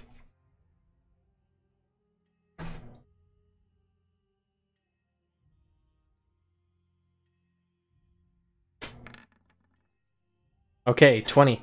So you hear kind of the similar. Both of you kind of stop for a second. You hear this kind of a very mournful, deep, very animalistic sound coming from the portcullis to your south. Do you? What the heck is that? Do a nature check for me. Both of us. Aurora, because she would be proficient in this. Unless, are you proficient in nature as well? Negative. Okay, so I'm looking at Aurora. You're not quite sure. It sounds a lot like a bear, but it definitely sounds like it's in distress. Okay, I'm gonna continue heading south. Okay, you're heading south. You see, as you're kind of coming around the corner, you see around the grassy knoll as it comes across. So you have the side of the castle, and this hill kind of rolls down further away from it. So like any water or other things, you have to go uphill to get to the wall. So you're kind of sticking to the bottom of the hill, similar like PUBG, right? So as you're coming around the corner, you crest the corner, you see that these guys kind of This be black, this area nooked in there. That's just the legend. I can open it up if you want. Oh, okay, that doesn't matter. I'll follow Clandon.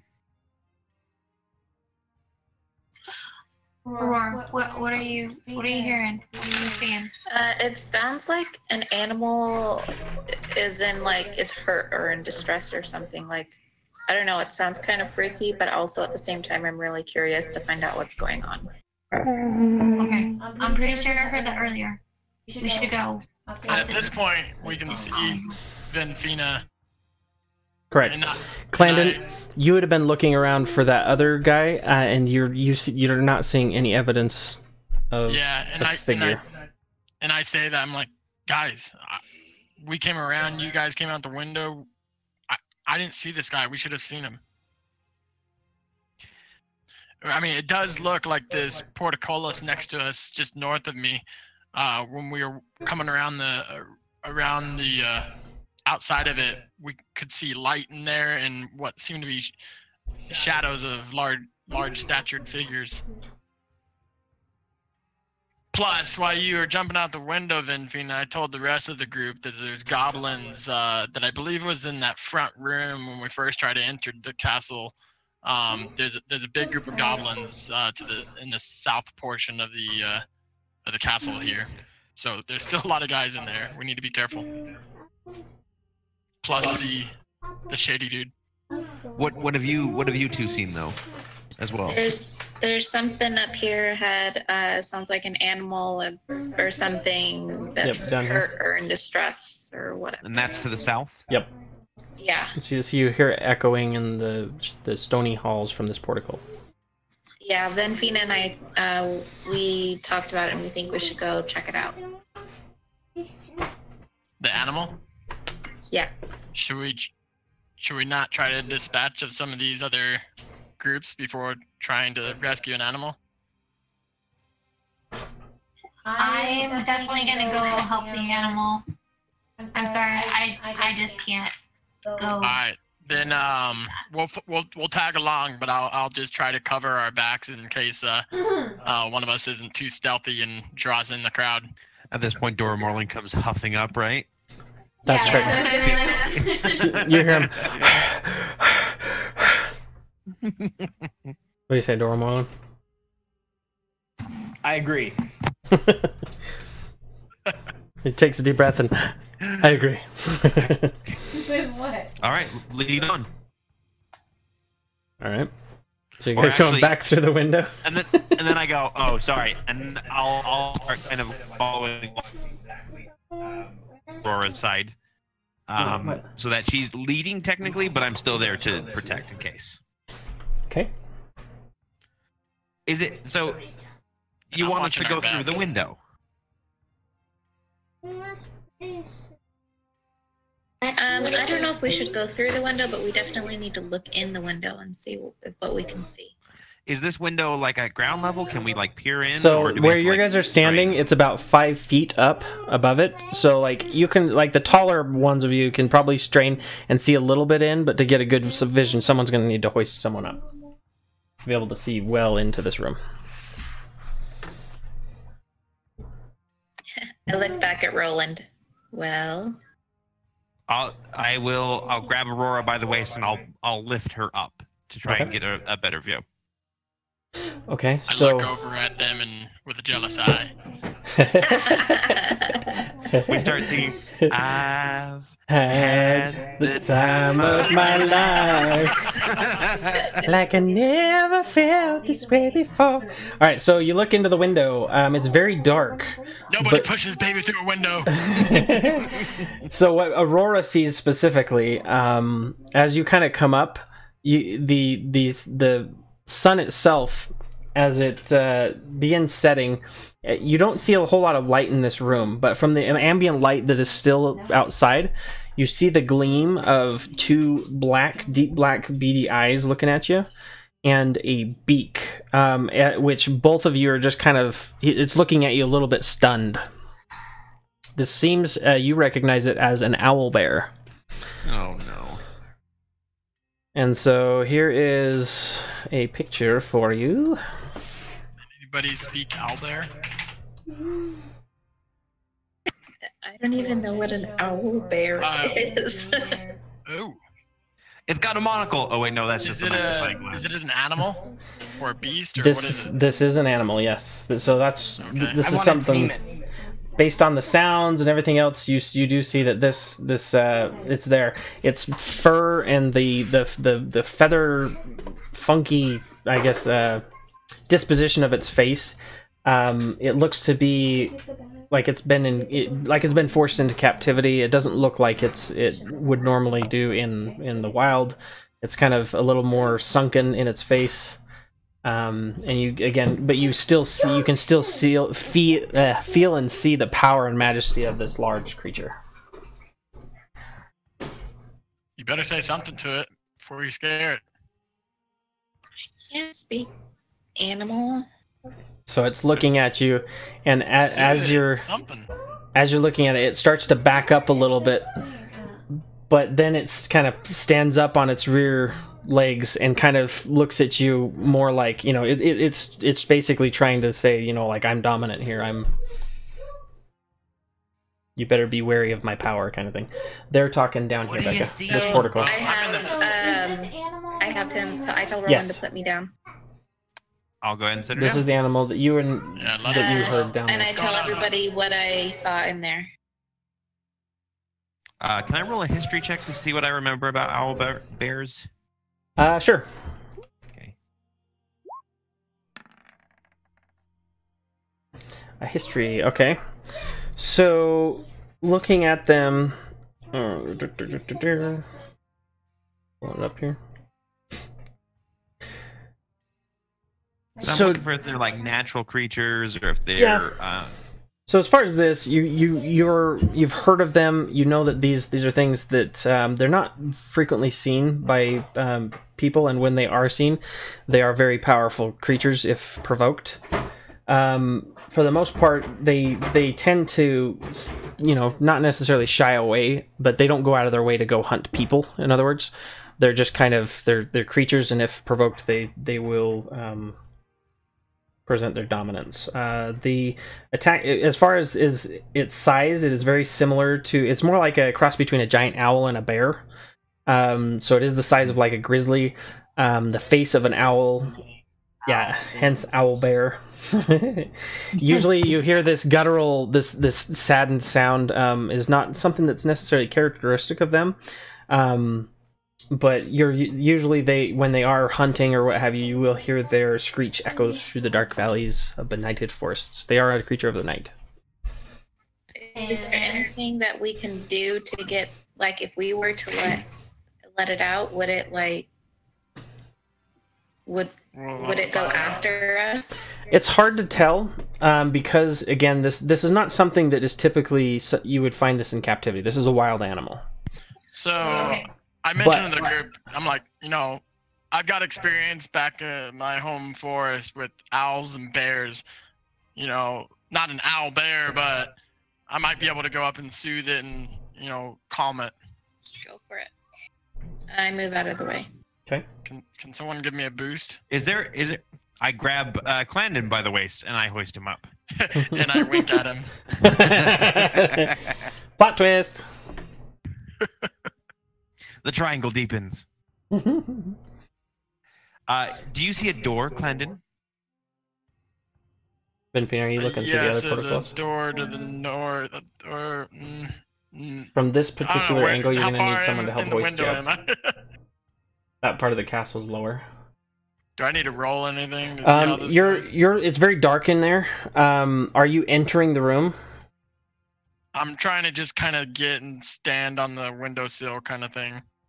Okay. I want to face step into the room. You're going to face step into the room? Okay. So, go ahead and you can bamf in, as long as you should be able to see it. You might need somebody to help you to see into the room, because where you're at is a little bit lower. I pick up Venfina by the waist. Okay, she's to the south looking at the other one. So you go ahead and you lift her up in there. Yeah, I'll go run around when I hear like Venfina over there. I'm like, do you need help too? How tall do I need to be? This thing is about you know, from where you're at, it's a little bit lower, if that makes sense. Like the fall off from this castle is greater, so you're probably looking at like it's 6 feet off of the ground where you're standing. So if he lifts you up, you're able to get a foothold and get into this particular one. The other ones were a little higher up. She is 6 foot tall. So it'd be right at your face height, and if you got on your tippy toes, you're barely seeing the ceiling. You would face step into the ceiling and then fall. Is that okay? You have to be able to see where you're going. This did not go Really? well for me. She can't just stand on her tippy nose. It's a portcullis, but sure. So you can bamf in there if you want. I'll be Clandon. right back. I gotta put the kids to bed. Okay.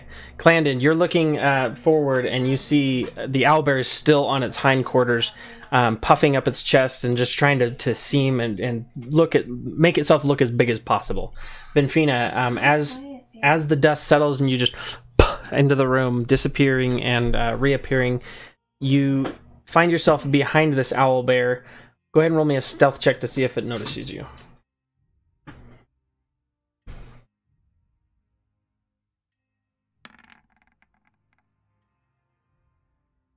Okay, stealth of 6.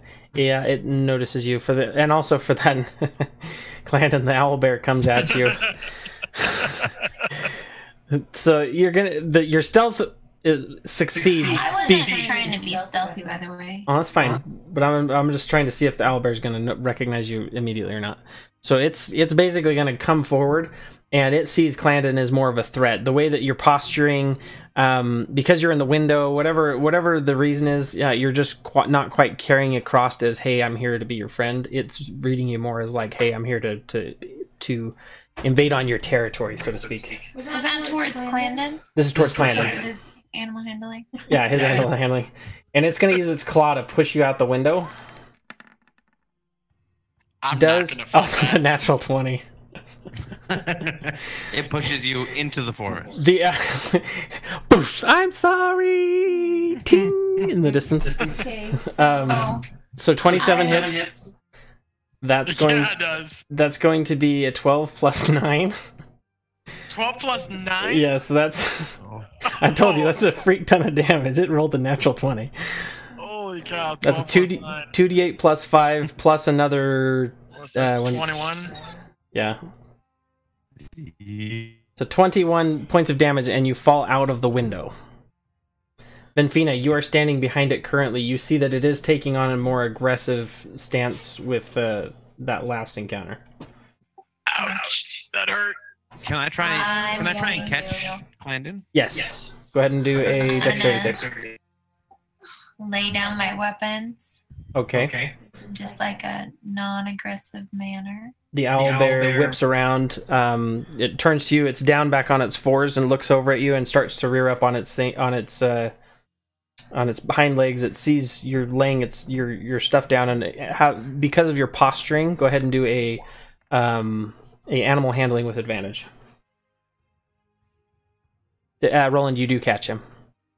You're right underneath him. He basically falls onto you. So Does that save me any damage?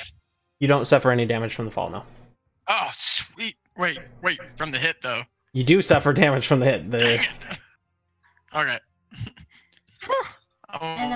21 points of damage. Wanted to cast Emissary of Peace and channel my divinity. Okay. Incorporation for sure in this moment. Okay. Perfect. Go ahead. Clandon, how did it go? It did not go well. Yeah, I see the big gashes So in your I chest. guess I just watched Clandon go up and then all of a sudden come flying back. Yep. 13. Okay. And Shows a 5 and a bleeding 2 for me. profusely from my chest. Well, luckily I've got my arms around you, so I'll just go ahead and cast Cure Wound. Sorry, 6 and 3. What is Hold your... on. Keep that picture right there. I'm gonna. Yep. I need to save this as memento. Oh, it's so cute together. And then we Okay, kind plus of 5, start so glowing I'll with this. allow that plus 5 to the animal light. handling.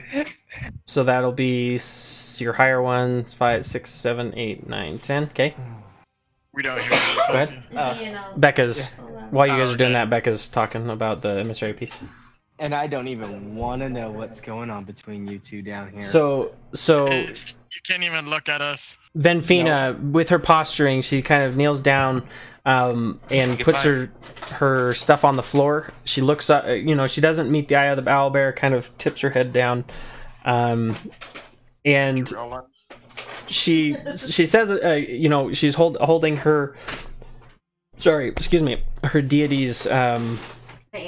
Your amulet, and you feel the presence of your deity as she's smiling on you in this moment, that you're keeping true to who you are and your beliefs, and she's going to grant you inspiration. Whoa. So you can roll one more time with advantage if you so choose. On animal? On your animal handling. Okay. 8, it's better. 8 plus 5, 8, 9, 10, 11, 12, 13. That's 13. Let me check something real quick. All right. So you feel like had you done this yourself, you're realizing the gravity and the stupidity of getting in a small room with a large owlbear. But you do feel that in this moment, in this knowledge that this creature, this creature did not merit being thrown into captivity, and you could see the around the room all these different pieces of it has been very mistreated in this place. They've somehow captured it, and it is being abused for whatever needs. At which point the owlbear itself seems to kind of not really stumble, but it lowers itself to its feet, and it's still looking at you very fiercely. But it is no longer standing up on its hindquarters. Everybody outside, what are you doing? You guys hear from inside. You saw Clandon fly out.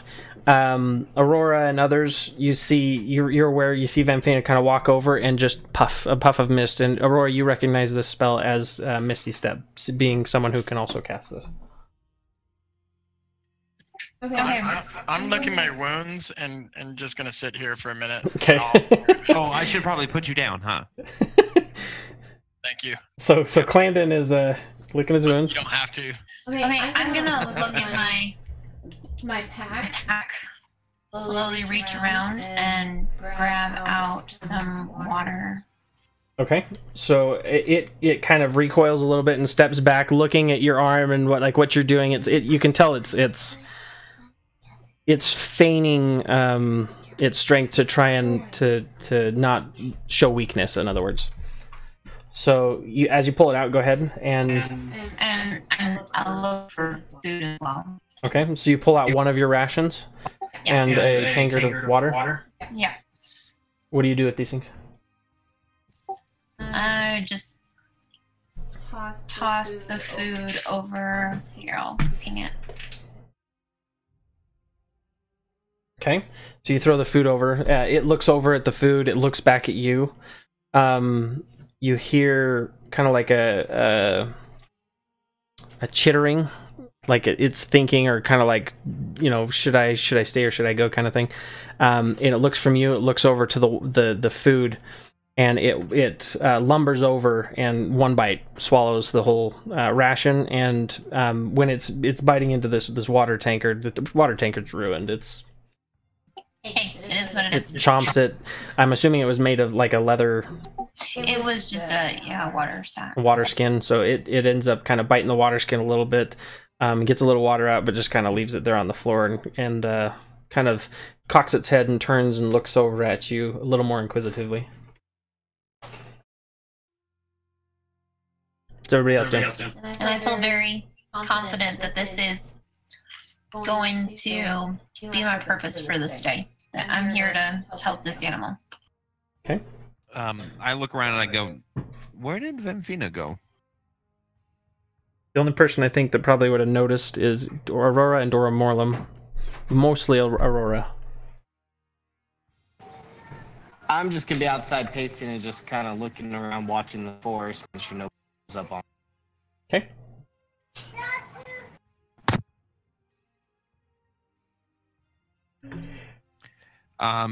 At this point, I'll look at Clandon and I'll ask him if he wants to do anything, but he's gone. So, can I roll perception to see if I see any injuries on this animal? Yeah, go ahead.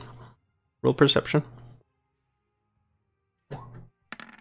Oops, sorry. That's okay. Advantage. We'll just take the first one. It's really dark in this room. If there's more light, you'd probably be able to see it better. Even with my dark vision. Even with your dark vision. It's just, it's like everything's black and white in this particular room. Because it's getting into dusk, there's no sconces or fires in this room. Okay, well, Very in dark. that case, I'm not really sure, but either way, I'm going to roll over a healing. Okay, I'm back. Actually, let me see. Because my healing potions, I presume, are in glass. They would be in glass, yes. Okay, I have a waterproof bag that I'm going to pour the healing potion into. Okay, we can go ahead and do that. As you do so, this familiar kind of earthy iron smell as you pour it into this satchel. The satchel, it's the consistency of like mercury. It's very kind of viscous. And then I'm gonna toss that over and see how it goes. So you toss it over. It kind of leans forward and snatches it up. The visual would be that of an owl trying to swallow a mouse. So it's kind of choking it down a little bit. It bites into it. Finally gets this whatever. It seems to look at you, still wary, but less fierceness in its eyes, less abrasion towards you. Okay. And I'm going to take a step towards it now. Okay, so you take a step towards it. It takes a step away from you, up towards the back wall.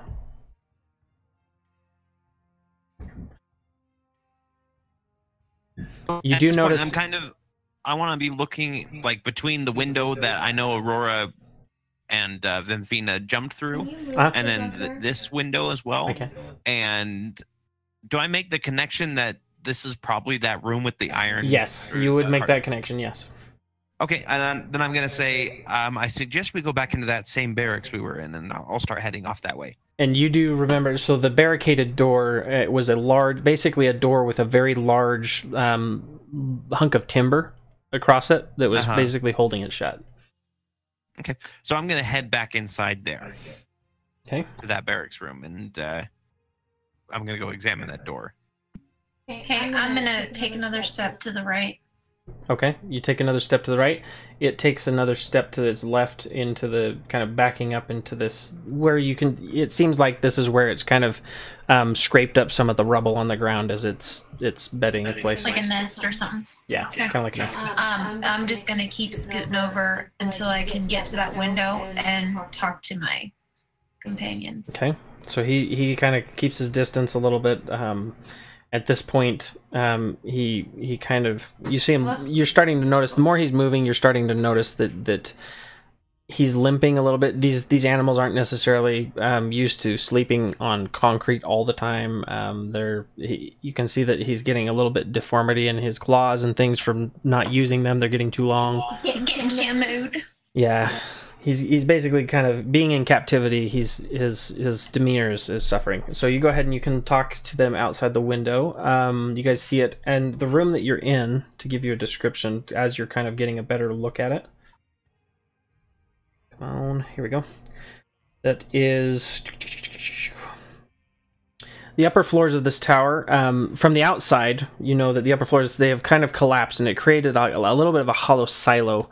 And it's at least 30 feet tall, so as you look up, all the floors above you have either been dilapidated, destroyed, whatever. This is just like one giant tube going up 30 feet into the air. You see dust and broken glass all over the floor. There's old work tables and bookshelves, all of them scratched, kind of destroyed, turned into smaller pieces of tinder, some of which the owlbear has in its makeshift nest. And yeah, so it's just kind of chilling there. So you go ahead and you're looking out the window to talk to the others. Okay. Roland is heading north, and what's everyone else doing? I'm actually going to stop at this other window that we saw shadows moving in as well. Okay. So you go ahead and you get close, and we'll get to you what you hear in just a second. I asked around to the group, whoever is within earshot, I'm like, anybody got a spare potion or spell here? I'm still pretty hurt. And did I get into the room right as Clandon was being thrown out? Yes, you saw it. You saw the owlbear basically punt him out the window. Okay. How can I see him through the window? So if you step up on it, what it is, there's basically this first ledge, and then there's a second ledge that's like a step a little higher. Sorry. I think if you hold Control or Alt, I think we can put you on and off. Alt. There you go. Can you see better now? No, it's not the same because I'm on whatever. Okay. Well, basically, well, I moved you. Can you see better now? What? Yeah, I'm fine. Can you Anyway. I know, but you need to clean your room, buddy.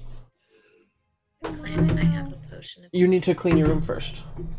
Remember that was you guys gotta do it. Appreciate it.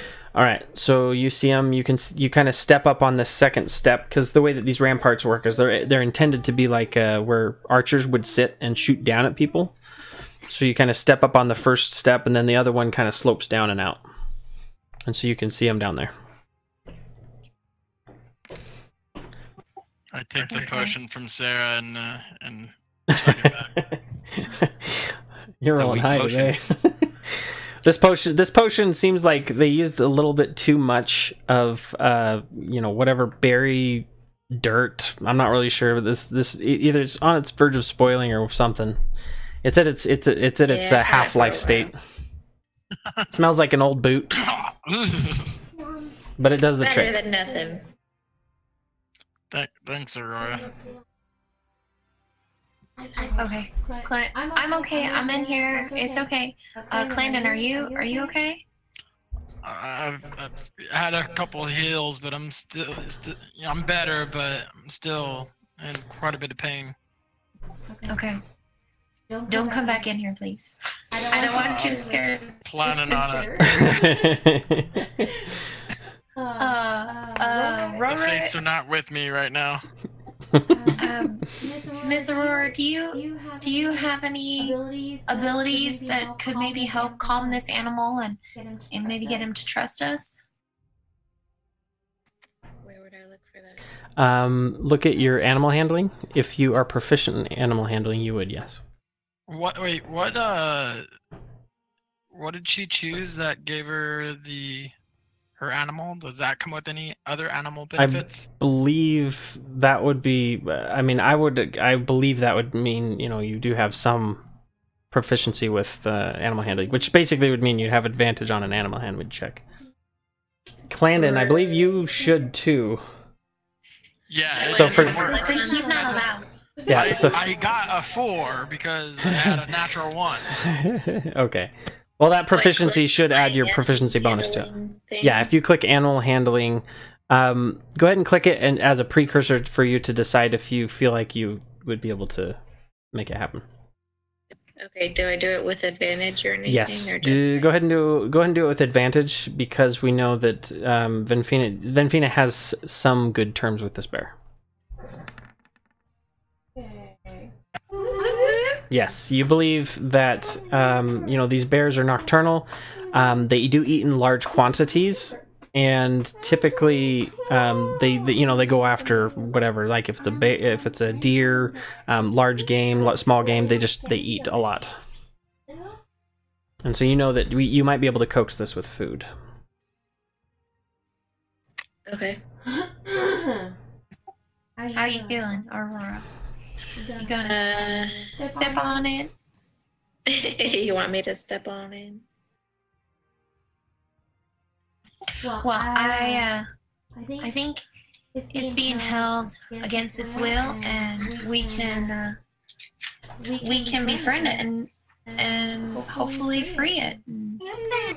Okay, so while that conversation's happening in the portcullis, Roland, as you approach this window, the sun is continuing to lower in the sky, and you see more clearly. These shadows become more and more defined as this fire becomes the single source of light in this room. You do hear kind of a commotion going on in the room. It sounds like arguing between a more guttural, strong sound to them. Trying to think what you would see from that angle. I am 6'2", by the way. You are 6'2". Okay, perfect. So you're basically kind of up against the wall. Again, as I mentioned, this part of the castle is on a kind of a sloped hill. So where you're at is a little bit more flat than it would be down towards the south. Towards the south, it's it's a much steeper grade. So you're able to get up against the castle and listen a little bit and look quietly into the room. You see from where you're at, you don't see any figures, but you do see in the corner a large dire wolf sleeping in the corner. And you hear from this area...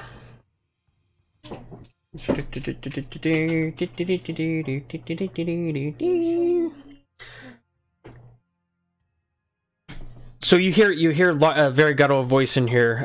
It seems like there's some parties that are arguing. You hear a large voice saying, "We must move now. There's no time for this," and seems to be speaking in broken common. And in reply to him, you hear coming back a much more silky and more of a smooth reply, and "You will get your payment. You must be patient with these things." And they just kind of go back and forth. As far as the conversation, you glean that they're talking about reinforcements. They're talking about, the fortifications of this area, what's important, what's not important. But it's a very heated discussion. Aside from the voices and seeing the single wolf in this room, that's pretty much what you're able to glean from this window, from where you're sitting. And looking at the layout of the exterior of the castle and what I know of the interior of the castle and where we came from, would I know where this door is? Yes, you would know that this was the door you were about to open before getting attacked by the hobgoblin. Oh, really? Correct. Oh, okay. I thought that was a little bit further south. So that was from where you're at. Spatially, the door that you were at. Can you see that ping?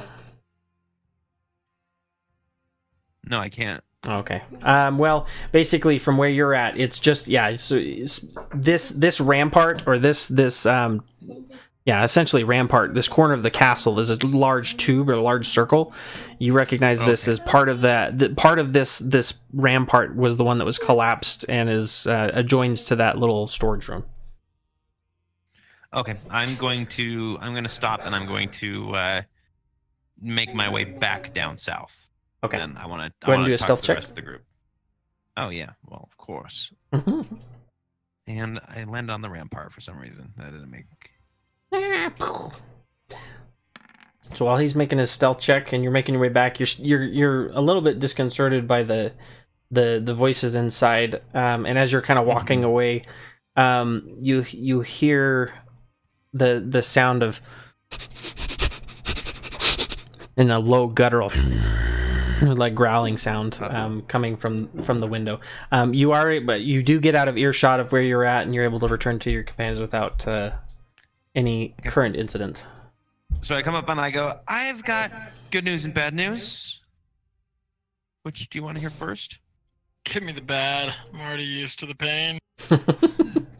Okay, well, I actually have to tell you the good news first, because otherwise the bad news doesn't make any sense. So sorry I asked. The good news is that I found out that there's people talking about reinforcements. I think they may be kind of one of the leaders of this place. I found out what room they're in. The bad news is their dire wolf may have spotted me or sniffed me on my way back here. Oh, jeez. Yeah. A dire wolf sounds. So, how's Vemfina? So, Aurora, did you decide you wanted to go in with her? Yeah, I'm gonna go ahead and go in with her. Okay, so Benfina puts her hand out. Rory, you take it. And do I hear Roland's report? Yes, you do. As you're pulling her up, you guys are hearing this Roland report as you're helping her up, and so now you're both in the portcullis, and you have this new information. All right. Well, what are the three of you gonna do? Clandon, Dora Morland, why don't we go through this other window and see if we can't track down these leaders before they get any word out? Which window? Well, Clandon, do you need some more healing before you head? I would take it if you have it. All right. Well, I got a sure like 5 or 10 I can give you, or I've got a potion if you wanna. Gonna leave it up to I'll take as chance. much as you can. I'm missing a lot of health points here. All right. Well, I'll give you 6 hit points. And if you want, you can try your luck with this here potion. Try your luck with a potion. I love it. See if it works.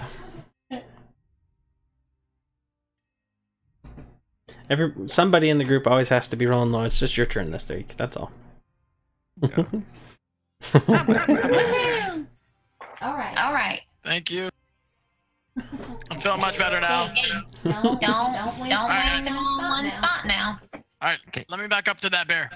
No, I'm just kidding. I'm just kidding. I'm actually going to motion to the other window, the one that Vamfina came through first, that I spotted her in, and the one that her and Aurora jumped out on. And then I'm going to, instead of picking him up by the waist this time, I'm going to do the little hand hold thing. Foot loop where thing? I lock my fingers together. Yeah.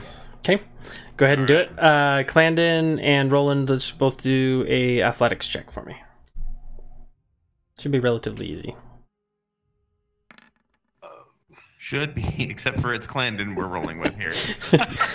I started out good today. Okay, so he loops his fingers, you put your hand in, and you both kind of misjudge. You think he's going to be a little heavier than he's going to be, and you think that he's not going to be able to throw you as hard as he does, and he kind of throws you through the window, and you kind of slump down into the beds that are in the room. But you're able to make it in there. A little louder and rowdier. Sorry, usually the other friends that I've had are usually a lot heavier. And I'll look at Dora Morland and I'm like, do you want me to pick you up by the waist? Nobody tosses elf. Oh my. You're welcome to try climbing up, Master Dwarf.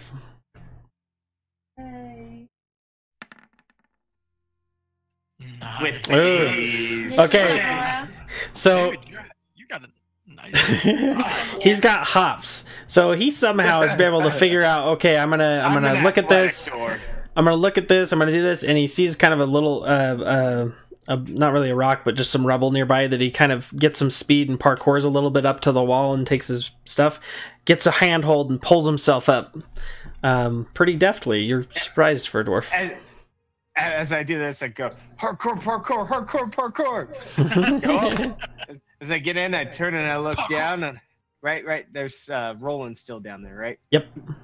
I turn down, I look down at Roland and be like, ha, try it. Just hop back in and hop down with Clandon. Okay. You guys see the door to yourself? I'll go ahead and crack my knuckles theatrically. Okay. Go ahead and roll your athletics. And then I'll reach into my pack and I'll pull out a small rope and I'll toss it up through the window. Natural one. Just kidding. So okay, so he throws it up. Dora, hold on to that, would you? Okay. Dora, like the And then Yeah. I'm going to. I go ahead and grab hold too, just in case. Are you calling him Dora like the Explorer? Yes. There you go. I rolled right. a natural 20. You hold that rope. If it was advantage, yeah. Well, it's I advantage. noticed that he almost becomes like a pillar of stone, so I just back off and let him do it. No, Clandon, you're holding it. That's why I rolled advantage, because you're helping me. Ah, gotcha. Yeah, I'll you're allow helping. it. I'll allow it. All right. So okay, so he pulls up, and you wrap it around. You're able to hold fast, and you basically kind of like put your feet against the wall and walk up into the Mhm. portcullis. No problem. start- One of those. I hope you were filming moments. Yeah. Tiger Lily is kind of sitting outside, looking out into the woods, kind of sniffing the air slowly, kind of putting her head back and forth, just like a cat, kind of looking for different things in the area. So as I'm rolling up the rope, I start musing to myself, I could probably make myself some sort of automatic grappling hook that would that I could shoot like a crossbow. For later. And then I'm going to head back to that same door. Perfect. So you guys head south to, or I'm sorry, to the north to the door that you knew where they were at. Yep. And then this time I'm going to wait for. I'm going to get my sword and shield at the ready. Okay. And I'm going to wait for everybody else to get in position behind me. I've got my bow and an arrow knocked, but I'm definitely in the rear here. Okay. So as you do so, you kind of see the shadows flashing against the wall. Underneath the door, you see a shadow come up against it, and you hear the smell of a dog, a large dog, wolf, smelling at the bottom of the door. In or out? This particular door swings into the room, so you hear. As soon as I see that sniffing, I'm going to push that door open as hard as I can. Okay. Try and disorient the beast. Okay, so you swing the door open. The door squarely smacks this direwolf in the face. It is a little bit confused for the moment, and you do have a single round of for you, Roland, specifically, because the other guys are going to have to take a second to get in position. You see inside of the room. Let me get rid of that dynamic lighting. Come on. Come on, you piece of junk. Click. There we go. Alright. And then drop these tokens. Nope. As this is going on, oh man, I can't. That's a small little room. So as you specifically, the others haven't been able to see this quite yet. As you peer into the room, the dog backs off and takes on a defensive stance. The door swings open to your left, and it shows in front of you. You see a large bugbear. He is for a bugbear pretty decadent in the way that he's dressed. You can tell that he thinks highly of himself. He has trinkets around the room. A large direwolf, black direwolf, to the north of him, and then you see another figure standing with him. And as far as that goes, you see that the posturing of these seem to be the fellows that were arguing with one another. The other gentleman, you can't quite pick him out. He's wearing a cloak. That this particular cloak, on the back of it, has an insignia of a large white spider, and it is a black cloak. But he immediately goes for something at his belt and starts making his way south. You see crumpled in the far right corner a heap of what seems to be dwarven flesh. Oh. Of a person, not just flesh. I'm sorry. It's a mound. Lumps of dwarf flesh. It's a mound of person that is just kind of like tossed aside into the corner. Okay, you said that I have a quick second to react. You have one. Yes, you have 1 round to react. I'm gonna move in. I'm basically gonna bull rush this guy in the spider cloak to try and push him back a little bit.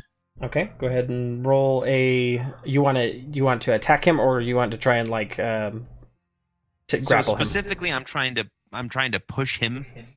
Okay. I'm trying to push him back so that my partners can get into the room and I'm not blocking the door. I know there is a bull rush thing in here. Let me see if I can find it. Exactly what it is. Okay. Or there should be. If you want to go over to the other people while I'm looking this up. Okay, so as go ahead while he's doing that, we're gonna go ahead and roll initiative for Dormorlum, Clandon, and Roland, and then everybody else in that room. Let me get rid of the initiative timer. You guys are good. Go ahead and make your rolls. Did you say me too? Everybody in that hallway, yes. Clandon, Dormorlum, and Roland. What the what? 14, rolled a 20. 8. Oh, I'm on the wrong thing. Derp-a-doop. Initiative. Initiative.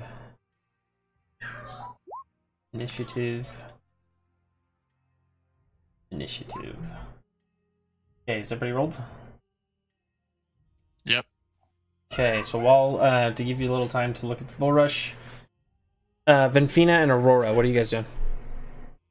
The camera pans, does a quick cut to this other scene. This other high-intensity owlbear scene. Aurora, do you have any spells like that are not just animal handling as a skill, but like actual spells? Like I don't know, talk with animals or I don't know. No, my spells are Fog Cloud, Hail of Thorns, and Cure Wounds. Okay. And Cure Wounds, can that be cast from a distance or is it a touch? It should show up on the verbal somatic. It's a touch. I'm pretty sure it's a touch. Okay, I should know that as a paladin, but whatever. Yeah, Cure Wounds. Healing Word is today, so. Yeah, Healing Word is a distant spell, but Cure Wounds is touch. That was helpful. All right, so Aurora, what do you want to do? How are we gonna help this bugbear? You guys do see to the north.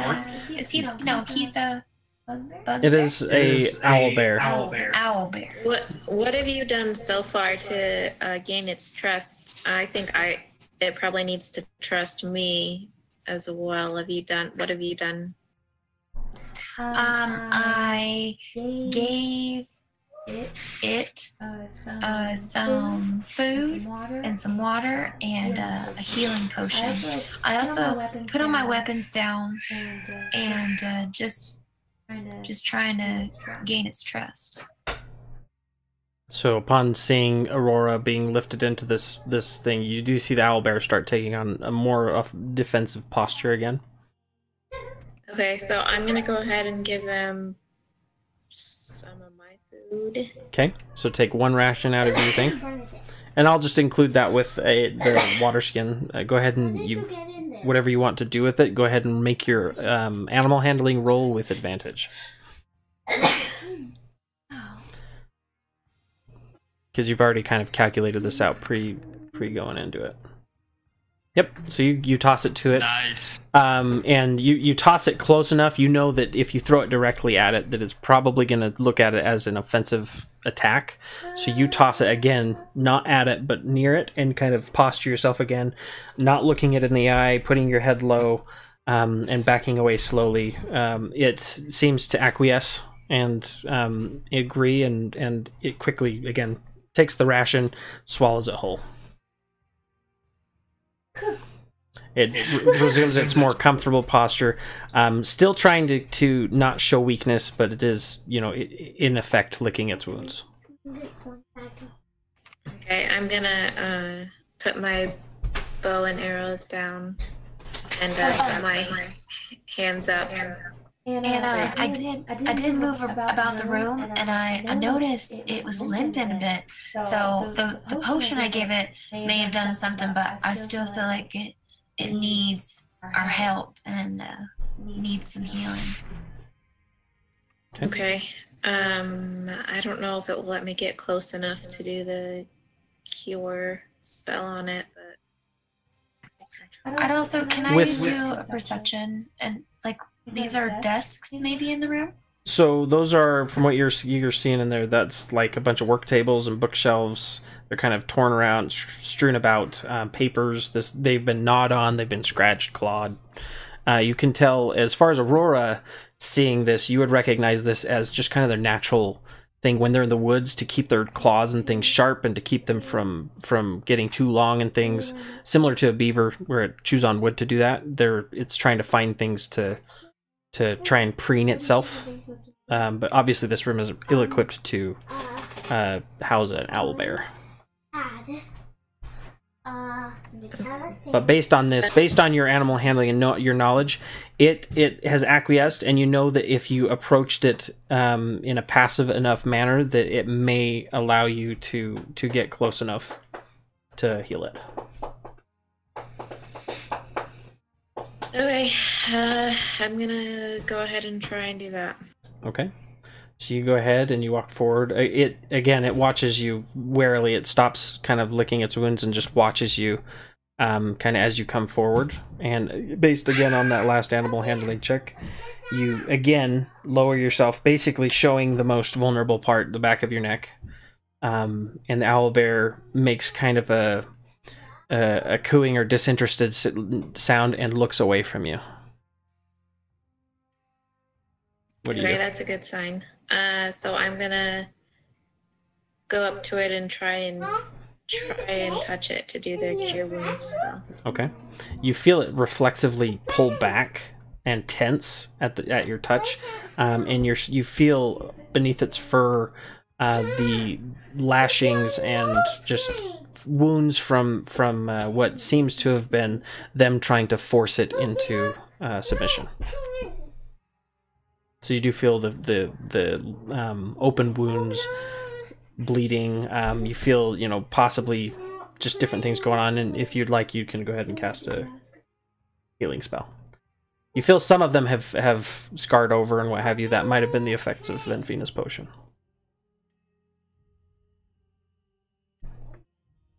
All right, this is the first time I'm doing this. So I click on it and it says cast at what level? So you have, I believe, a single level 1 as a level 3 archer. Level 1, right? So yes, go ahead as level 1. Yeah, you only have level 1 slots right now. And then that's going to use one of your level 1 slots that you have available for the day. Go ahead and roll 1d8. And what's your spell casting? To look at your spellcasting modifier, you're going to go to the from your character sheet. Go to the spells tab up by core and bio, and it should show you at the very top. Spellcasting ability should be wisdom. It looks like wisdom. Yeah. So we go to your wisdom on your character sheet, and that should be a +2. So that's the modifier you're going to add. 1d8 + 2.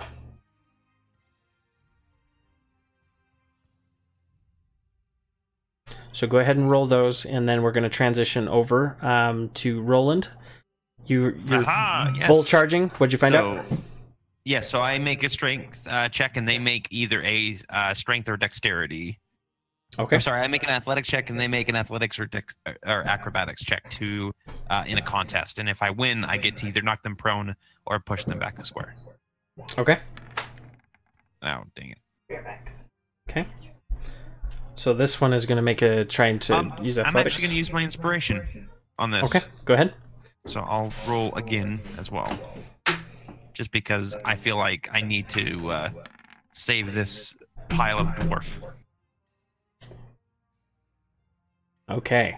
So as you move into the room, this figure kind of turns towards you into the door, and it looks like they're about to make their maneuver away, but you're able to just barely get your hook around at just the right moment to be able to get this bull rush. Okay. As you're making your approach and they turn towards you, you see the pale skin and stark white hair of a female drow. I'm now. That's not good. So you go ahead and the bull rush succeeds at what? And for the bull rush, does it knock them prone? So I'm actually going to choose to push him back. Okay. Or her, sorry. Let me see what it does here. I can push them 5 feet away from me. Yep, and then I'll just move into that space. Okay, so you've successfully pushed in. She kind of pushes, falls backwards. The hood on the top of her head falls back, and you can see very clearly her drow countenance. My eyes are going to go wide, but I'm still going to get into kind of a defensive stance with my shield in front of me and my sword up and behind, and I say, "I'm here for the dwarf." Okay. Now, next up. She's as far as everything in the room. Your immediate response is King Grawl to your side is going to say, "Is mine," and he's going to come swinging down at you. Do you have epic music? Let's change it to the epic music. You're right.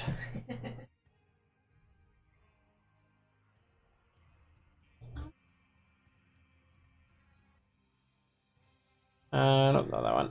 Let's go to this one. Dun, dun, dun, dun. No, that's not the one. A little weak. Let's go to... Gotta get one here. Yeah, it's not Helm's Deep. Let's get rid of the marching sound. I know I had one here somewhere. Here, there you go. Everything explodes.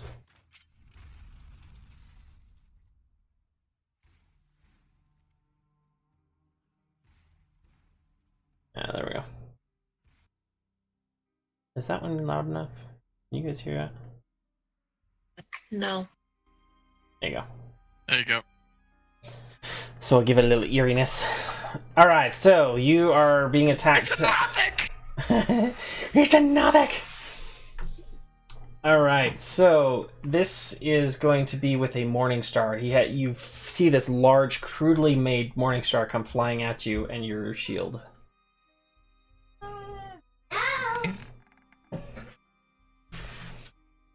Oh, whoops. So I rolled that twice. Does the first one is going to be 22. Does that hit? How does he have advantage on me? He does not have advantage. It was with... I rolled it... Yeah, I rolled it twice. But it's the very first one is 22 that he rolled. Yeah, that's going to hit. So he goes ahead and he hits for 15 piercing damage. Why? 15. Ooh. 15. He's the one that told us, like, how the bad guys. Nope, So that's too low. attack. Okay. So you take that. The next point, at the sound of the scuffle, you hear a kind of a moan from the heap of dwarf. Roland, it's your turn. Ow.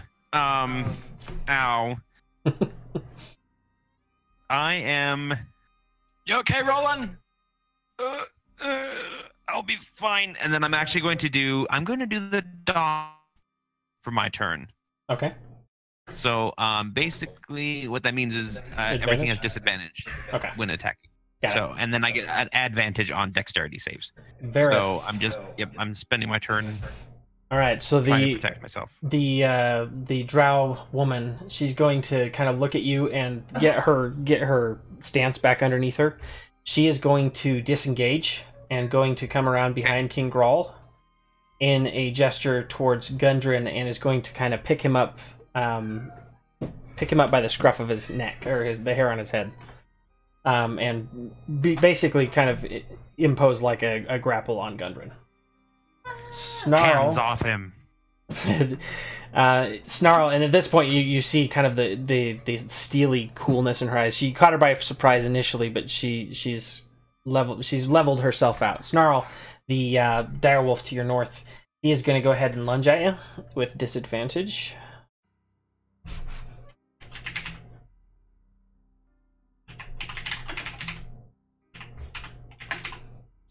There we go. Had to get the right wolf out. And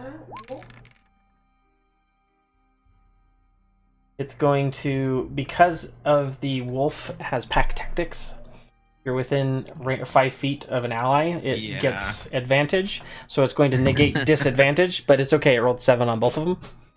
So it's going to lunge at you and bite, but you're kind of like, you're in the zone. He snaps at you and you're able to pull your arm out of the way before he gets purchased on your skin. All right, Dor Morlum, Clandon, you're on deck. All right. I come into the room.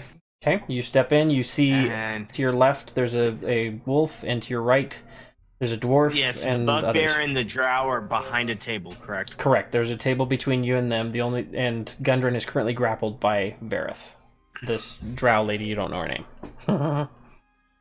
Okay. I do that all the time, Preston. Yeah. In our games too. I'm always like, Never mind. Forget that. It's this guy's turn. Oh crap. That's that. Oh. Can I? Let's see here. Then in that case, grappled as in just. She has him in the posture, and her other hand is going back into her cloak, which you can only imagine is a dagger or a weapon of some she's reaching for. Okay. Well, I want to run and jump over the table and go after her. Okay. Go ahead and do an acrobatics to get over the table. Oh, And then not roll. athletics? How are you getting across? Are you just leaping up, or are you doing like a backflip? What are you doing? That'll change what type it is. I'm just because I'm guessing chairs, everything are in the way, kind of thing. Mhm. So, well, it depends. How high is this table? This table is a human-sized table. The furnishings of this castle are from the previous denizens, repurposed for the current. So it's your standard size table, like 3 feet high. Oh, so I could pretty much just kind of crouch under the table, run under the table. Yeah, if you want to run under the table, that's fine. So you go ahead and you crouch. Yeah. And it'll impose on your. You won't be able to basically move your full movement, but that won't matter. No, that'll still get me right in the range to attack. So you're in range, and basically you crouch under the table and then go up to your full height and like flip it behind you.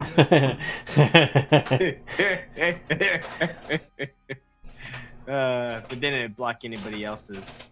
So, yeah. Actually, I'm gonna go to the table. I flip it towards the bugbear. Okay. And attack the drow. Okay. I don't know if I could do that. That would be basically 2 attacks. So you could throw it at him to do with the intent to do damage and not attack the drow, or you could just flip it for flavor and then hit the drow. That's up to you. I just want to flip it for flavor and hit the drow. Because I would figure, if you're trying to do it with malicious intent to do it. No, then, I'm not. Yeah. I'm not doing it for attack. I'm just doing it. All right, that's fine. So Roland, you're kind of there. You hear footfall behind you, and then the table just flips, and you see just all the contents of that table. There's a candle and some papers and other stuff just goes flying everywhere as this table flips on its side.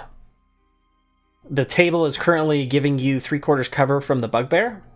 And Vareth, or the drow, and you're next to the dwarf, the 2 of them. So you can make your attack if you like.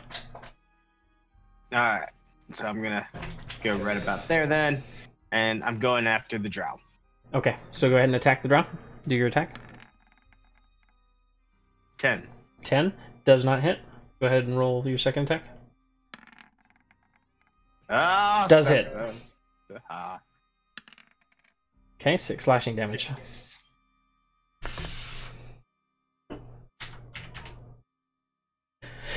All right, so you go ahead and you slash. You see as you're where you're kind of coming across, since she's got her one arm on this side and her other arm kind of pulled back, you're able to make a gash from her upper eyebrow down her cheek, and the.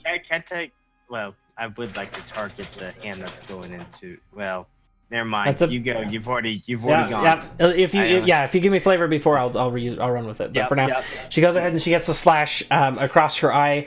She kind of winces at the pain a little bit, but looks at you with just increased irritation. Blood starts to run a little bit in her eyes, her single eye. Clandon, it's your turn. King Rawl's next. Alrighty. Well, I haven't been able to see much from my current position, but I could hear definitely some fighting going on in there, so I'm going to move up here to the door first and see what's going on. Oh boy, that does not look good.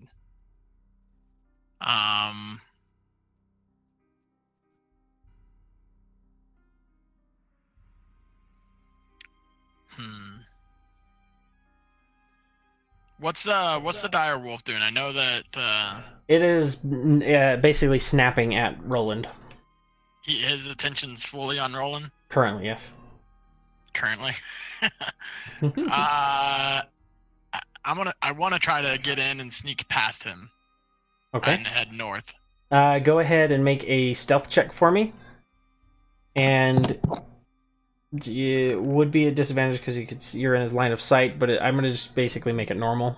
So 15, yes, you're able to. He's intent, and as he's snapping, Roland's cape's kind of wrapped around his face a little bit. You're able to get behind him without him noticing you. The wolf noticing you.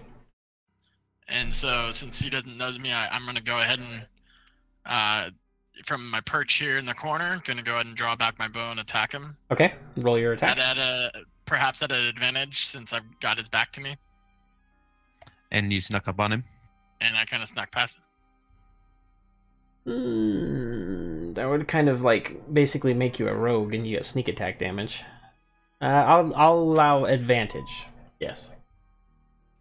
Yeah, because that's the point. That's the point when the rogue gets the sneak attack damage is when they have advantage, and that's why they do the whole sneaking and hiding to get that. So yeah.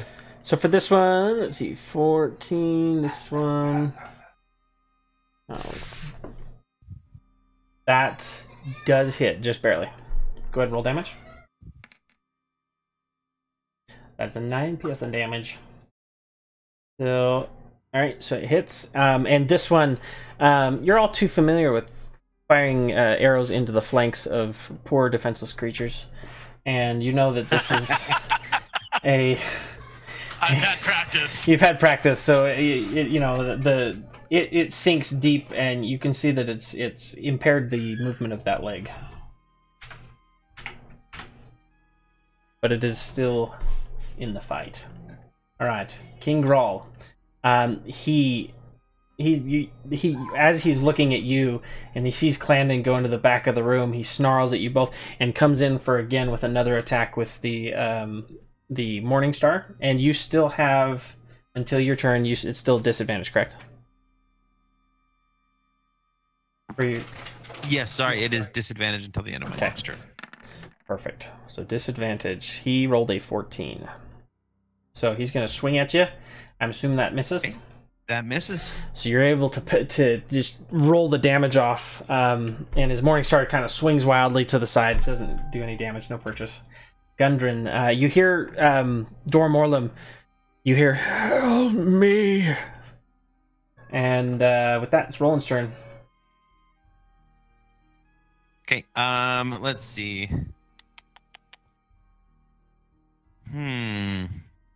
Dor Morlem, you're up after the next two. I think I'm just going to continue, like doing the kind of the testing stabs to keep focus on me, but I'm also going to be dodging again. Okay. Yep. Just to try and I'm just trying to keep attention right now. Okay. So you go ahead and you take your dodge action. So I'm just like, yeah, we'll just keep using that dodge action. Perfect. I can't see your health bar on him. Is it pretty low? I'm hurt. Okay. Yep.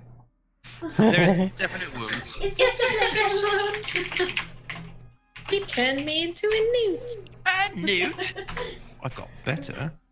All right, so the next, it's the Drow's turn. Drow's going to go ahead and you're going to see her brandish a dagger from underneath. You see her deftly flip it around in her hands and comes in and slashes at you. Let's see if the attack hits. Is this the Drow right here? Yes, it's not the right token, but yes. I was gonna say those tokens are like... No, that token's just a generic Drow. Gotcha.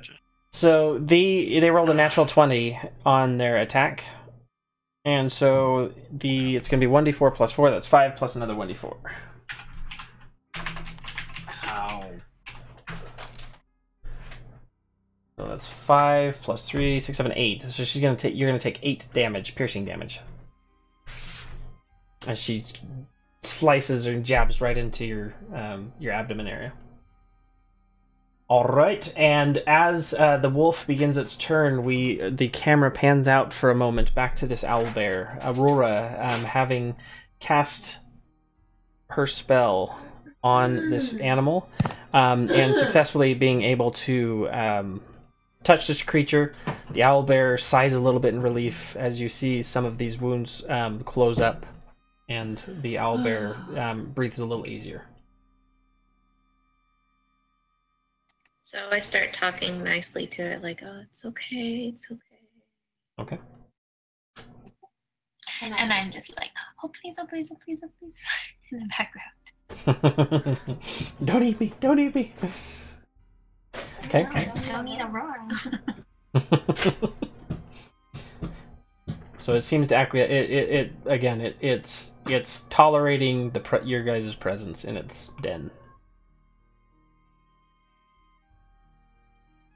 Okay. You see, how hurt is it still? at this point, Is you get the sense that it's much better. I mean, it obviously has ailments that would probably do it well to if it was able to go and scratch on some trees and eat stuff. But as far as your knowledge of the bear and its current circumstance, you've done what you can for it. How do I get? Okay. How do you what? Benfina, is there any way? I don't know how your face stuff works. If you were to touch the owl bear, would you be able to leave with? You have it as well. Okay. I don't know how it works. But I don't know if it transports others either. So as an Eladrin elf, the two of you kind of share that kinship, and maybe it's something that your particular that Aurora hadn't used as frequently, but the Misty Step, I believe, if you click on it in your sheet, it should tell us. Let's see, I want to say I put the description in there, but I want to say it's just you. Got it. You can cast a Misty spell once. One bonus action. You teleport 30 feet, unoccupied space that you can see, so it's just you. You do know, Venfina, like looking at those doors to your north, this would be what you believe. On the other side of this door is the barricade with the large chunk of wood, timber, holding it shut. And it was just one piece of timber? It was just like a gate you'd see in a castle, where you got this big door and then a big piece of wood across in these iron bars. But isn't that where the guys just went? They did, yes. They went into that other room. And then we immediately went north without unlocking that door. Because, we're three guys. We make smart decisions. They got this. Okay. If only I could persuade this door to be opened. You do have We don't plus have any 5. dynamite with us or anything. Tiger Lily, go open the door. You can do it, Tiger Lily. Maybe I could persuade it to be open. I don't know. We can't. There's no way we can have the owl bear try and break it down, can we? Unless one of you can speak with animals, you'd have a hard time conveying. And you can see by the scratch marks and things inside this door. While it's a powerful animal, this stone and this door, these iron bands around the door are stronger than it's able to just break through. It's tried. You can tell by the slash marks on the inside. It's not like a wood door. It's a I don't know. door. I've taken that hit. I'm pretty sure. It's like a thick oak door with iron bands on the sections where the actual hinge attaches. Okay. I would like to pick a lock. Okay. Does anyone have a lock? There's no lock. You can try. Put your glaive into the side and then slowly push up to try and get that iron bar moved. Right, yeah. Yeah. Attack it or something. So take your glaive. Are you wanting to attack it or try and move it out of the way? Just try to get the door open. All right. So this timber, as you recall, is probably 4 inches by 4 inches, like a large block, not impenetrable, but just makes it hard to open the door. So you can go ahead and roll an attack on the actual wood and see if you're able to cleave through it with through the slit in the door, because these doors aren't like super tight together. This is an old castle that settled over I there. want to back up a smidge and take my heavy crossbow out. Okay. Owlbear moves to the back of the room upon you pulling out your crossbow. Well, I had to walk over to the back of the room anyways to get my weapons. So wherever you're at, it's moving away from you. It went through the wall. So go ahead. I'll tell you right now, with the shooting an arrow in the slit of a door, you're going to have a pretty hard time doing it, but you're welcome to try. Yeah, that's what I was just trying to think, if I would really shoot a crossbow in such a tiny place. With owlbear. With the owlbear right there. I have a long sword. Yeah, I'm gonna. I mean, I can use my glaive or something. Okay, I'm going to attack it with my glaive. Okay. Aurora, are you helping or? I am. What are you attacking? The door? Attacking the door. Essentially, I thought you were attacking the bear. The bear hates you all. So I dance up here, so the bugbear is dancing back around the room. I'm presuming. Yeah, he's gonna be moving away from wherever you're at. You have a tentative trust between you, but yeah, he does not. It does not like the presence of these weapons that it recognizes as things that bring it pain. Good. I want him to stay awake, just in case. Okay, so you go ahead and swing. And Aurora, you do anything? Yeah, I'll help her. Okay, so go ahead and make a. If you're making an attack, or are you helping her with the glaive to give it more force? I don't know. You can use your longsword or however you'd like. I'm gonna try and use my. It's actually I looked. It's a short sword, so. Okay. I'll try. I'll use the short sword to see if that will help. Okay, so go ahead and roll the short sword, and you're both getting advantage because it's a hunk of wood. It's not moving. Oh snap! So Aurora, you get a natural 20. So Venfina, you kind of shove it through, and you get it. You feel it take purchase on the large timber on the other side, and as you start to try and lift it up to see if you can dislodge it, you feel Aurora from the other side, with what's seeming ease. You feel just the pressure just release as she kind of brandishes the sword through the crack and does this weird hand movement, flips the timber up, and you hear it go dong dong dong dong on the other side as it kind of clatters to the ground amid all the rubble. The door itself is now able to swing. All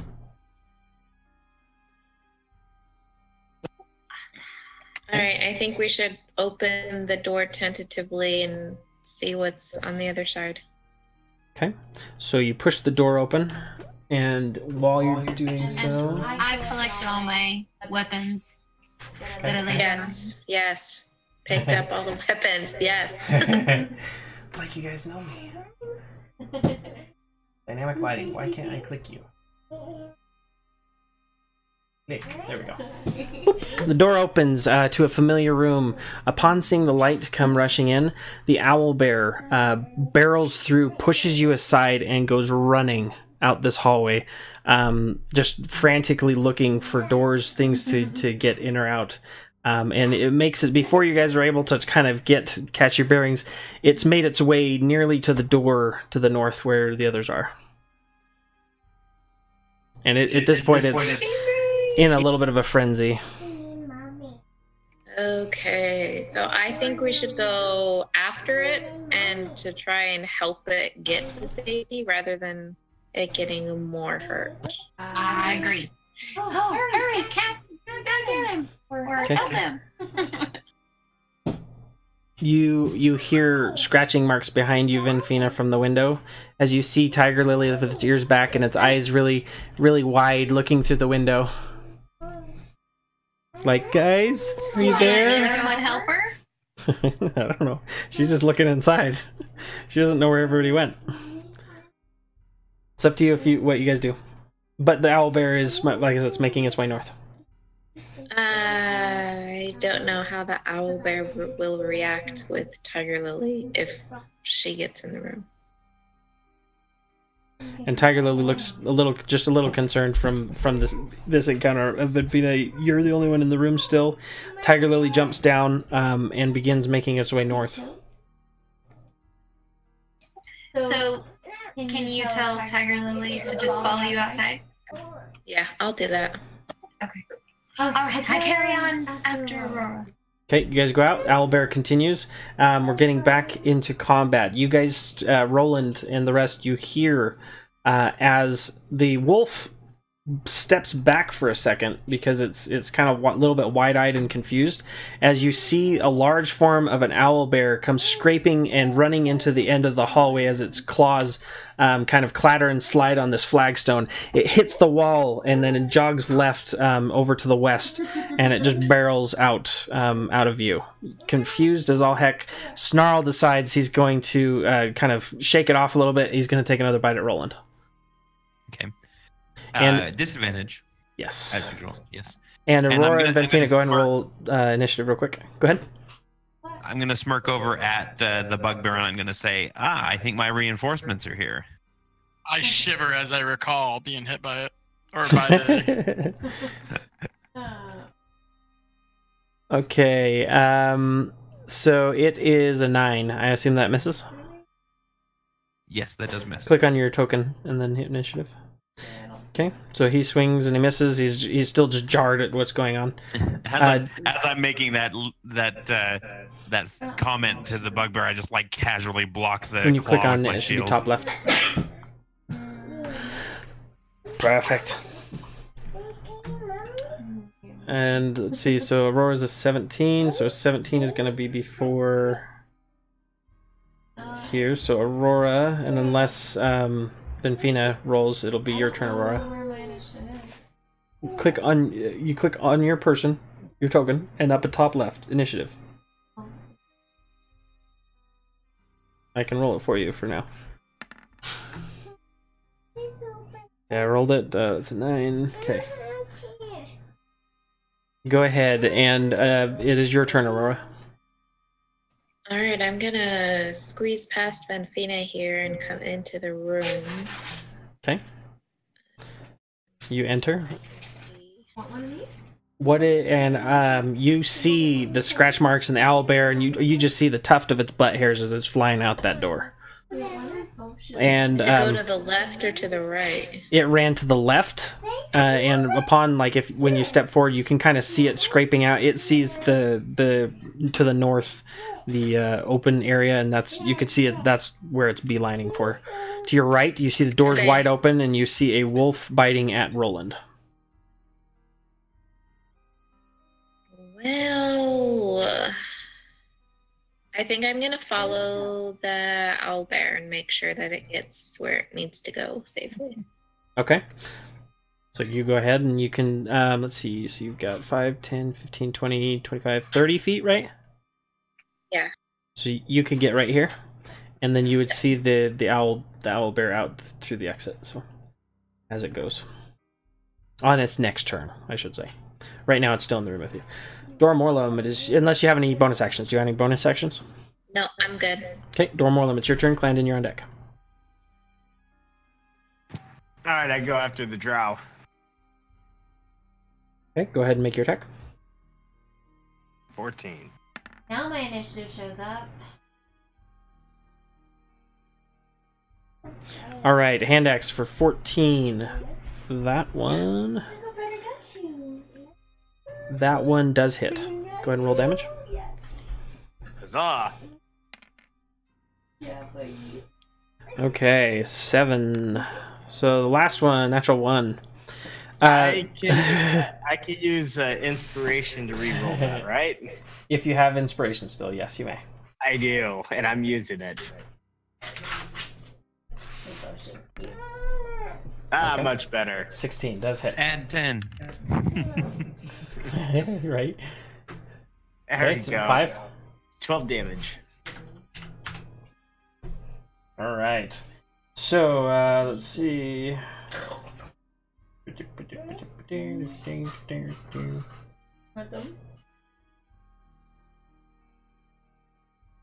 Right. Okay.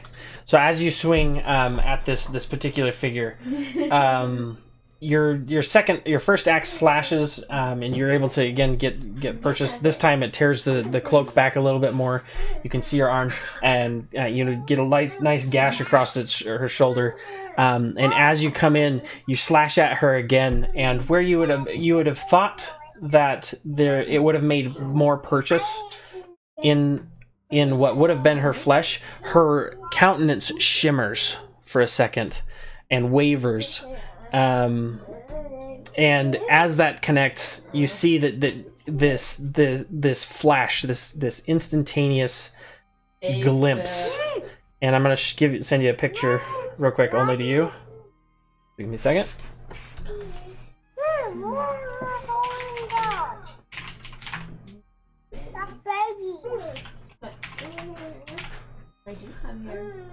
All right, let's see. Edit. Show to player. All right, Dormorlum. Go look in your logs.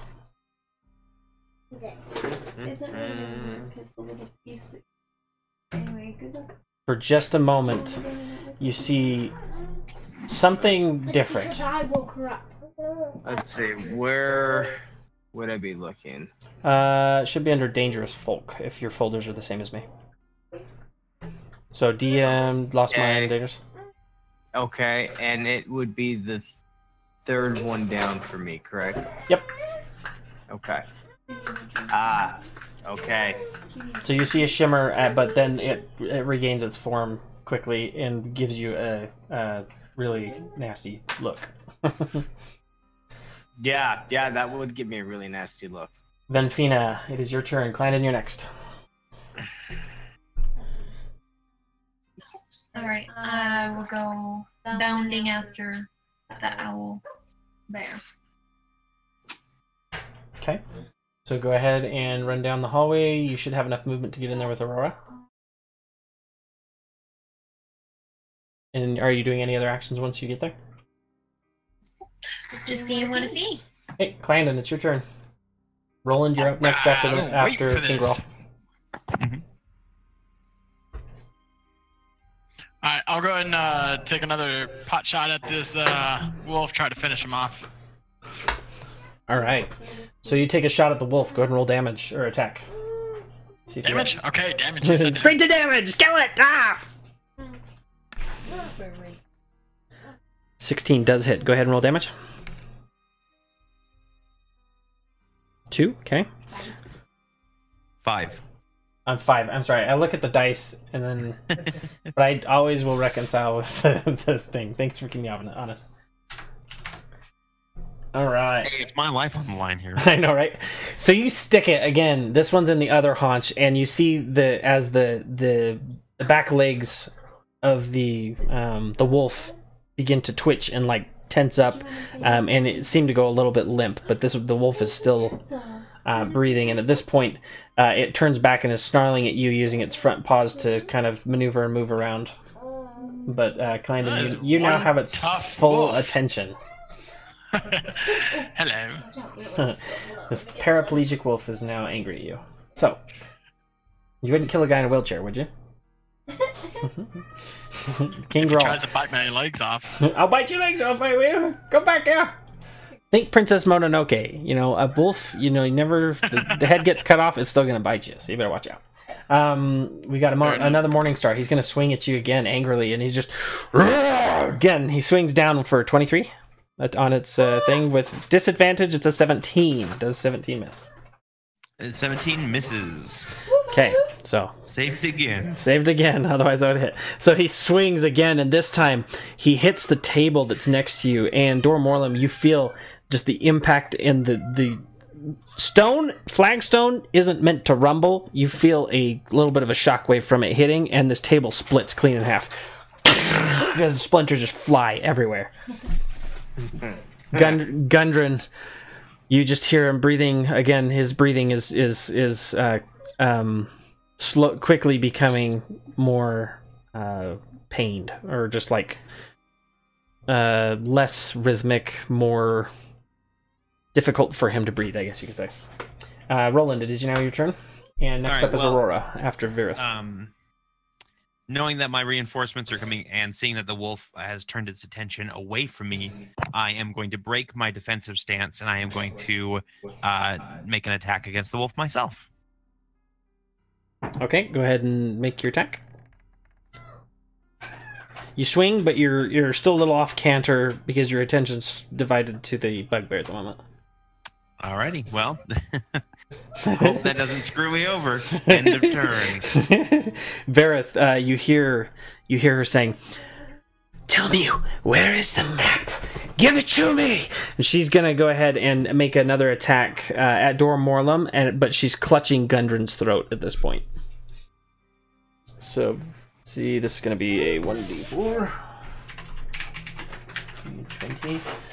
This is for the attack. Does a 13 hit? Miss. Okay, so she swings at you, not even kind of looking at you, more intent looking at him and squeezing, but she takes another jab at you, and as you kind of dodge out of the way, she smirks and then squeezes his throat harder. Snarl, the wolf, he is going to try and move to Clandon. He's kind of crippled, so his movement speed I think is down to 5. He's going to step into range. I would like to make an attack of opportunity. You can make your attack of opportunity. Go for it. Okay, that's going to be my reaction this turn. 10 just misses. So this wolf, its legs are kind of dragging behind. All you're really able to get is just some fur slices off, but doesn't really do any damage. I really shouldn't do that at all. Swings, but the wolf is completely unfazed, facing Clandon, is now going to go out for a bite attack.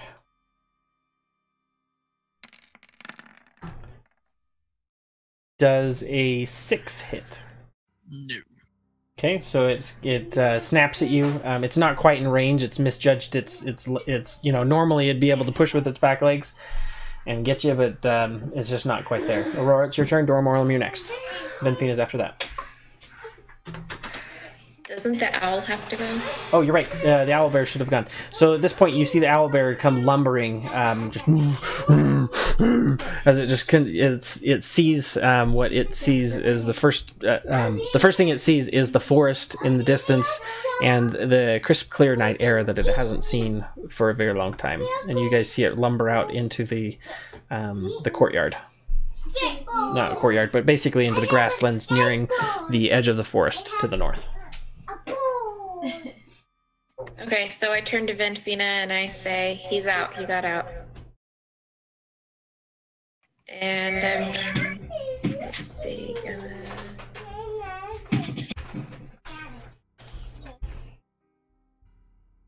Alright, I'm gonna squeeze past her and get in the other room and see if I can help them. Okay. So you go ahead and you squeeze through. And I'm just basically half movement. So whatever half movement is. Unless you want to try and push her out of the way. Push her out of the way! Sophia says push her out of the way. Okay, then I'm not quite in the room yet. Yep. So you'll be in the doorway, you can see in. You see to the north, wolf with 2 arrows sticking out of its hindquarters.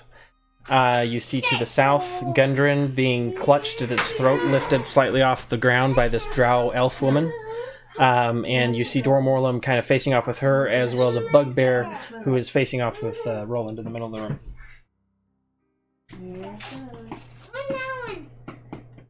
Alrighty then. Well, I don't know that there's a lot I can do.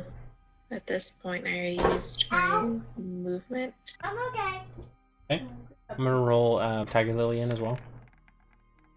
Could you make a ranged attack? Mom, why is that rolling?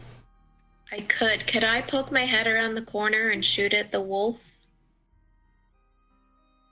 Yes. Or, I don't know, whoever's best in my sight?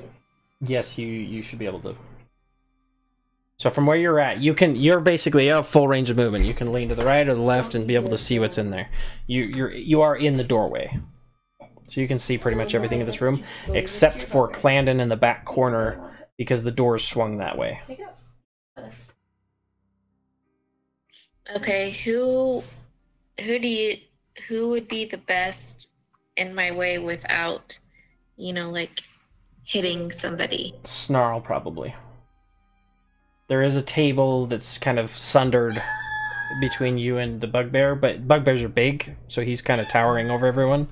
You'd be able to hit him, but you have a risk of hitting the other two, but Snarl, you have clear shot at him. Him? This guy up here, the wolf. Oh, the wolf. Okay. Yep. Then can I go ahead and shoot at the wolf? Yep. Go ahead and you train your arrow. Go ahead and make your attack. I'm taking my time So you peek in. Oh, sorry, that was with advantage. Oh, it's okay. We'll just take the first one. So the 15 does hit. Go ahead and roll damage. Go get it.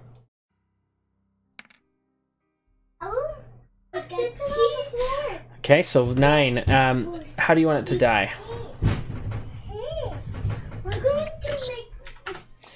Viciously. So you see the wolf kind of snapping and snarling as it's kind of going forward with its attacks, and you see that its hindquarters are damaged. And at this point, you train your arrow and you fire. The arrow, you can see it pierce through the neck, and you see its head turn to the side slightly as it whines and loses all ability to move its body. As it falls to the floor, you hear it slurping and like biting and trying to breathe, but where the neck had been broken, it is suffocating slowly until it finally stops moving and dies. Dormorlum. Alright, I am going to try and grapple the Okay, go ahead and roll your grapple attack. This will be a strength check.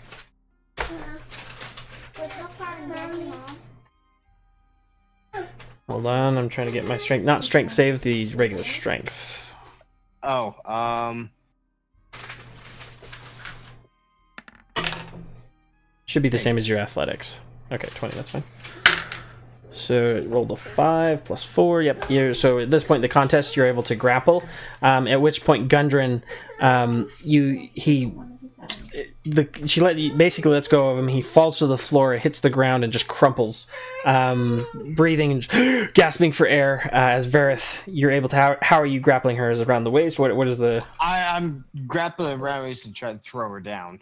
Okay, so the grapple for this turn, you go ahead and you successfully get the grapple, and then the next turn you can use your attack to throw her down prone. Yep. Okay, and so at this point, she's fumbling. She's got her dagger in the other hand, but at this point you've got her kind of in tight quarters. So Venfina, it's your turn. Clandon, you're next.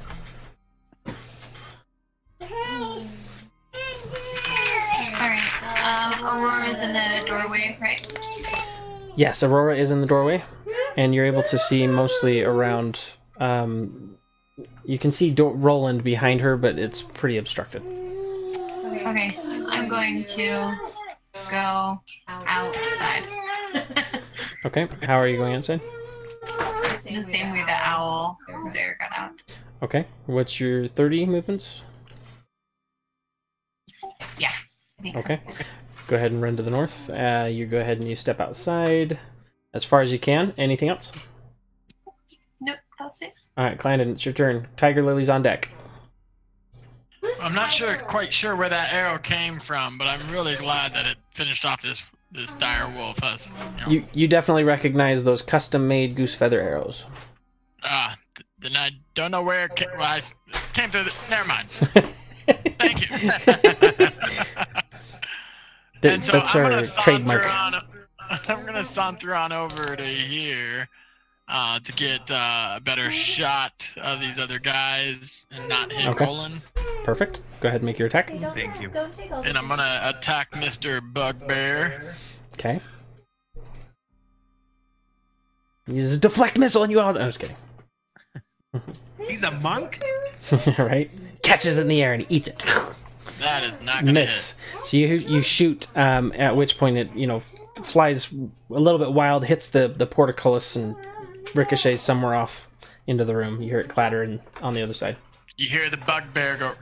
Oh, it didn't go through the portcullis? you hear the owl bear. No, that would be a natural one. King Grawl, he's going to turn, again, he's kind of seeing the different things. He sees Clandon look at him. He's going to reach behind him, and he's going to pull out this javelin, and he's going to throw it at you, Clandon. You're sharing. I can't do it. He says, "You get out my castle!" I do like a Matrix-style dodge. Does an 18 hit? Yes, it does. Okay, you start doing the Matrix style. And this is Ace Ventura when he gets right in the javelin in the leg.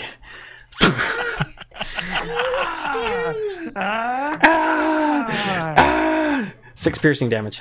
It's in the bone. It's in the bone. 6. What? You scared him. I'm sorry, I didn't mean to scare you, bud. Okay, so he hits that. Let's see, one sec. So it's not. We're not using it as a melee weapon, so you're safe. All right, go ahead, and it is now Tiger Lily's turn. Tiger Lily is currently wandering about outside. She would hear the sounds coming from the portcullis. She could, from where she's at outside. If that makes sense. Can she jump in the window or not? She, from this part, she could probably lunge and try and do a little bit of acrobatics to get up there. So I'd probably do a athletics, which is athletics strength. I can't remember if athletics strength or dexterity. Athletics is dexterity. Acrobatics is strength. Okay, do an it's the other way around. It's the other way around. Acrobatics is dexterity. Athletics is strength. Yes. Go ahead, and if she's doing a straight jump up, let's just do an athletics check to see if she can get purchase with her claws and climb up. Sorry, do what? Strength. Go ahead and roll strength. This will serve as her athletics check.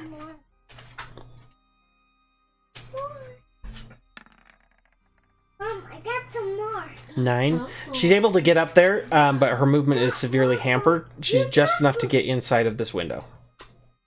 But she's within range to attack, but she doesn't have any movement speed from where she's at. Okay. So she's there. When she sees, she's looking at the back of Verith and the bugbear. This is Verith. That one at the bottom. Yep. Or what you guys know is just you see a drow elf with white hair. The bad guy, right? As far as you know, Dormorlem's engaging with that him. girl. As an elf, I would think that. Well, actually, I mean, Tiger Lily's not an elf, but for Aurora, yes, drow elf is like the worst type of person. Mortal enemies, yeah. Yeah. Think of them as dark elves. Yep. Okay. They're the antithesis of everything that Eladrin elves hold to be true.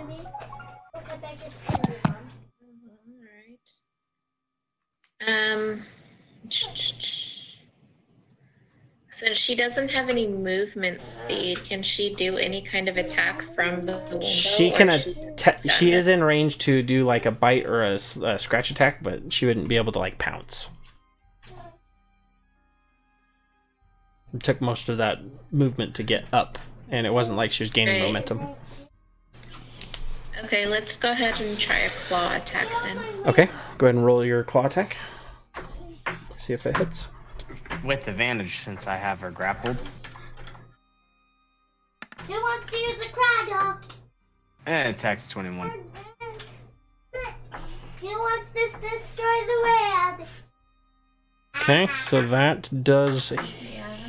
Tiger the Panther claw strength. Okay, yes, does hit. Does hit. Go ahead and roll damage. Sorry, I was reading the top one and I got myself confused for a second. 4 slashing damage.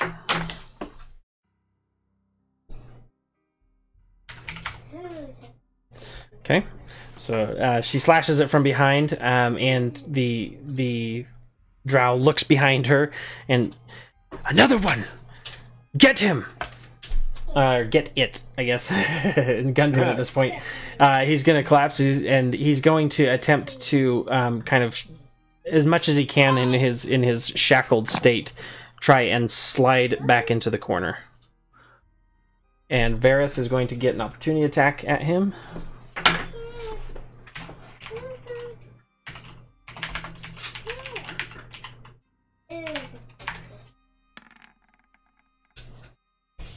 Alright, so Verith swings and misses. This point being attacked from all fronts, she's getting a little bit off her game. But Gundren's able to shuffle into the corner and just slumps and curls up in a defensive posture. Roland, it's your turn. Aurora, you're up next after Verith. Why are you thinking? All right, I'm gonna take an attack at this bugbear man. Okay, go ahead and roll your attack. Ooh. Nice, 23. It does hit, even with his stuff. I am rolling it. I'm always one-handed, so. Okay, so you're slashing 5. Yep. Okay, so roll and you slash 5 damage. Yep. So I'll just kind of do one of those like Spartan kind of twirling underhanded slash and just like poke my sword into its leg, and then come back up into my normal shield position and say, "Hey, I'm your foe."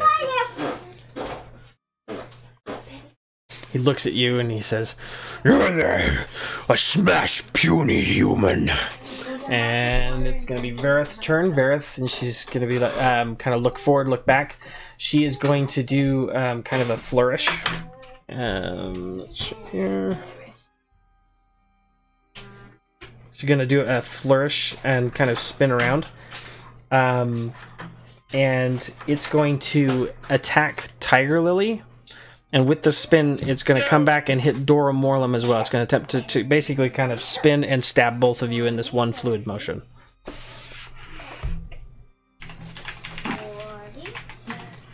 First one is for Tiger Lily. That is a 3. Miss. So let me check. 3 again. So this brandish, this flourish, both of you kind of like pull out of the way.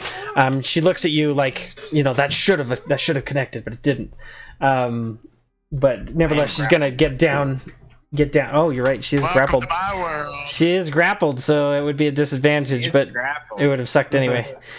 I forgot she was grappled. Thank you. So the brandish, she tries the brandish and flourish, but she's just not able to do it. She's not able to break free. The rolls did remember. Aurora, it is your turn. Dora Morlem, you're up next. Okay, I'm going to come into the room. Show me the look at baby. So it doesn't spill. Oh look, the lid's right there. Oh. And shoot at the bugbear. Okay, go ahead and loose your arrow. Let's see if it hits. And if you want, you do still, if you have spell slots left, you do still have bonus action spells if you'd like to take them when you do your attack. Sorry, I forgot to turn off the advantage. Do you want me to do it again? Oh, it's okay. We'll just take the first one in the list. 9 does not hit. So you shoot, and it again, the bugbear kind of just steps aside and it hits one of the planks behind him. Vareth ducks out of the way as well, I guess. So, Dora Morlem, it's your turn. Then Fina, you're on deck. Alright, I'm gonna try and pin her to the ground. Okay, so you have her grappled. Go ahead and roll another strength. She's gonna roll a strength. And we're gonna see... Oh yeah, she's down. Yep, she's down unless she gets a natural 20. If she gets a natural 20, we'll roll again. Nope, it's lower, so you succeed.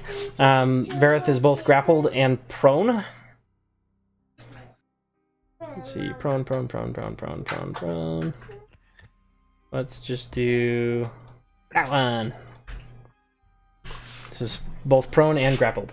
Alright, and so you have her on the ground. You see this. Most everyone in the room sees it, or you know, Tiger Lily sees it, snarls, pulls back. Can I yell something at her as I have her on the ground? Yeah. Show your true self. Show your true identity. That's what I yelled. Okay. Show true identity. Then Fina and Clandon. So then Fina first, then Clandon. I'm still walking around. Okay. Oh, she doesn't want to show her true identity then? She stays silent.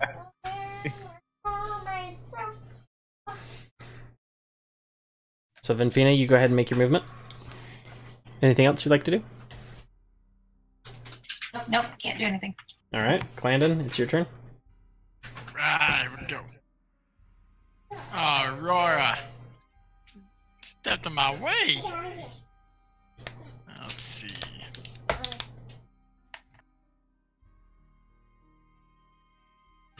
I guess I'll just step closer to this fire over here.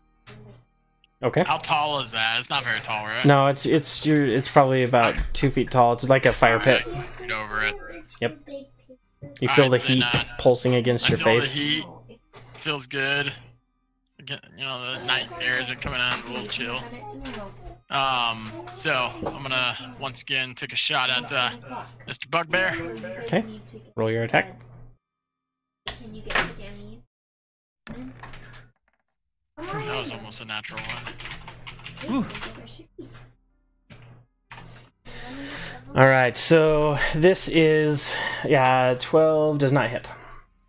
So you shoot, and this bugbear seems to be, you know, you fire at him, and in midair he just kind of swats it out of the way, kind of like King Kong, people shooting at him, smacks it to the ground inside of him. Does he have another javelin? No, it's actually still in your leg. Oh, pull that out. A javelin. That's hard to miss. So he's got he's gonna take another swing. At this point, he's just kind of wildly swinging at things in his vicinity. He's gonna go ahead and take an attack at you, Roland. 19. Does that hit? Yes, it does. And that will be drum roll 14 piercing damage. Roland drops. Okay, so as you see this, he comes around and he says, "Puny human!" And he hits, and as you see Roland, you know, it hits him just enough that you see all the tension that was once in his body just go limp as Roland falls backwards and just right on his back. He's unconscious. I'm gonna catch you in the face. Tiger Lily.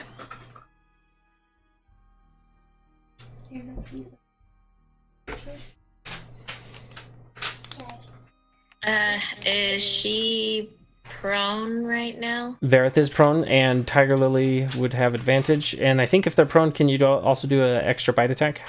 Or is that only if they pounce? I want to say it's only if I do it and succeed, then I can do the bonus. Okay, so go ahead and make your bite or scratch attack, whichever. Or you might want with to advantage. I do kind of have her down. You could go after a bugbear, but Yeah, that's what I was thinking. I think I'm gonna pounce on the bugbear. Okay, so she's gonna go ahead and attack. You wouldn't be able to pounce because I think it needs 20 feet of movement. But you can attack it.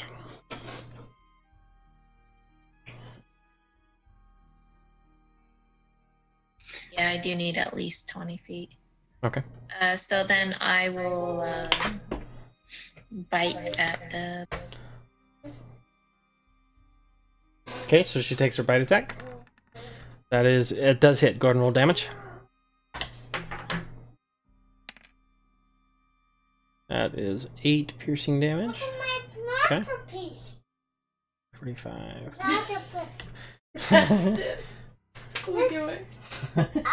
That is wonderful. That's so funny. I'm sorry, I got distracted. Sterling came in and he's got a cup with some bobby pins stuck to the bottom. He says, "My masterpiece, it's an octopus." It's all right. cute. Yeah. Okay, so she goes ahead and she bites into him right into his shoulder. He shrugs it off and just continue. His bloodlust is focused on the people in front of him. Tiger Lily's pushed back into the door frame. Gundren, at this point, again, he's kind of pushing against the wall and just kind of scrambling a little bit towards the door. So he moves that direction, kind of putting the chairs and the sundered table between them. And the bugbear starts to take notice of his expeditious retreat. Roland, go ahead and make me a death saving throw, please. Alrighty. Natural 20. Natural 20.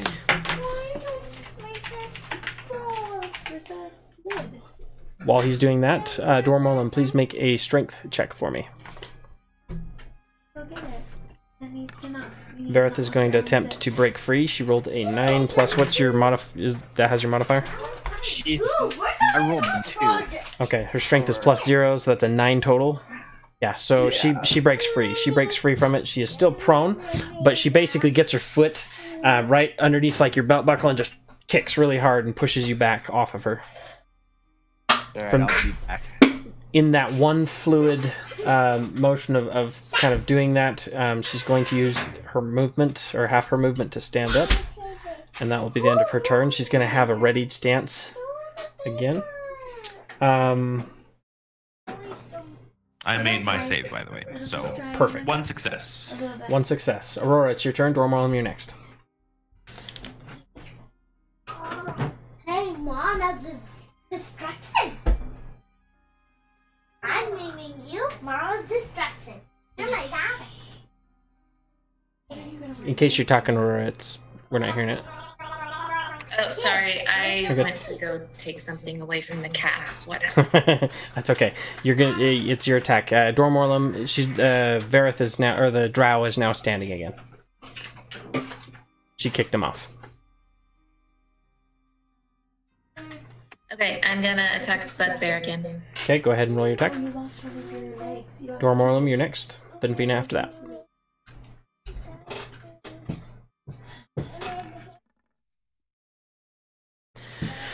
All right, 22. That finally hit? Yes, that does hit. That does hit. Go and roll damage.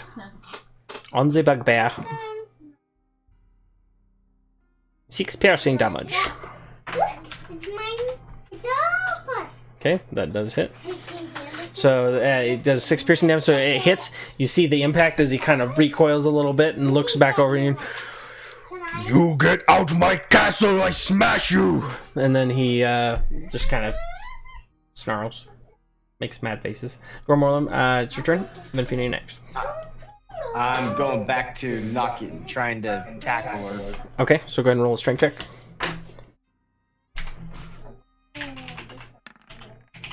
No, why did you? Hold on. There you go. That's a 6, 17. That's Yes, to does tackle her, not just to grab. Okay. That's to run. tackle. Tackle. Perfect. So you did the tackle. Boom. Now she's once again on the ground, grappled and prone from the tackle. Why did they keep doing that? Stop it!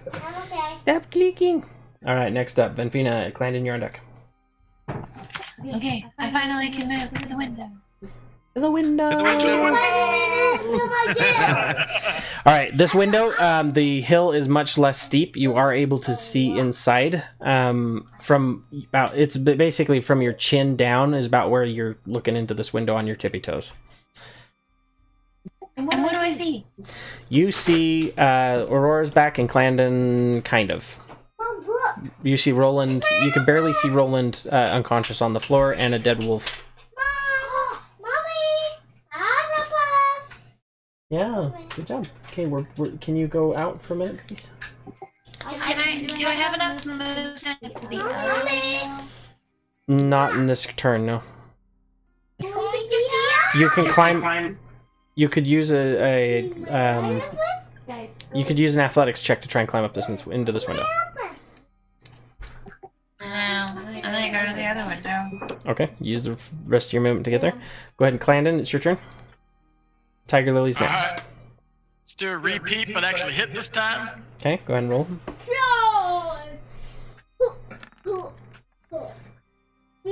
Maybe. 15. That. Double check. Just barely doesn't hit. Ah, must be 16. Yep. Okay, so he goes, you shoot another arrow, and he's just swatting him at this point, just back and forth. The rage is building in this guy, and you can see he's getting really irritated. He is going to look your direction, and he is going to step forward here. He's going to take the brazier, and he's going to kick it towards you.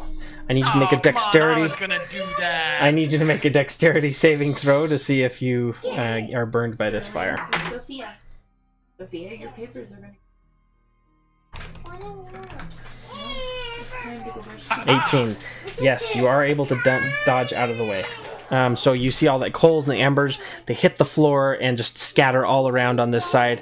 And he puts his arms out like a gorilla. Just Rawr!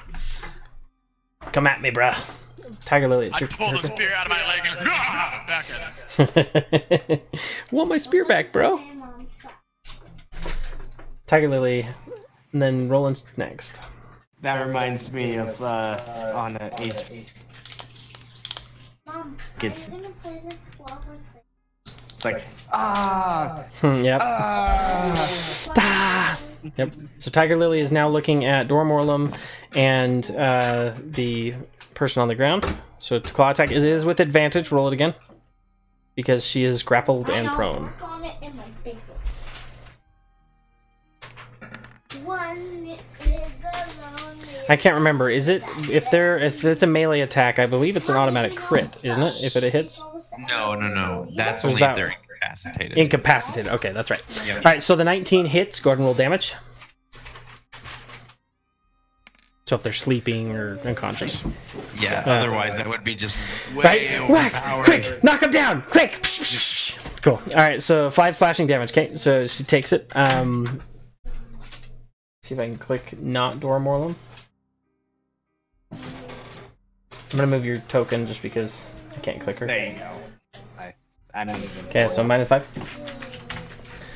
So the slashing attack again. This time on the other side of her face, and again you see a little bit of a ripple. Dormorlum, you being so close, and she looks down at you and looks back at the tiger, just in fury, just completely infuriated. Roland, you're next. Gundren is going to shuffle a little bit more towards the door.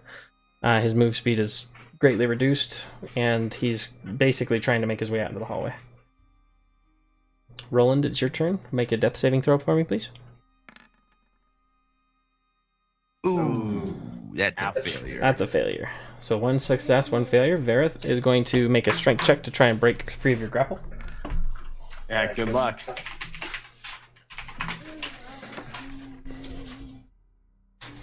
It's a +0, so yes, 8. So it's unsuccessful. She struggles and kind of comes forward, and she at this point she's looking at you with just completely seething with anger. Aurora, Dormorlum, you're next.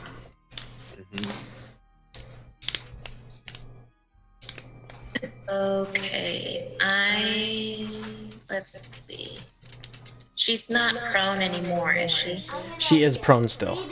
She hasn't been able to get up, but Okay. Dormorlum's on top of her. If you make a ranged attack, it'll be at disadvantage because she's laying down. Smaller target. Right, okay.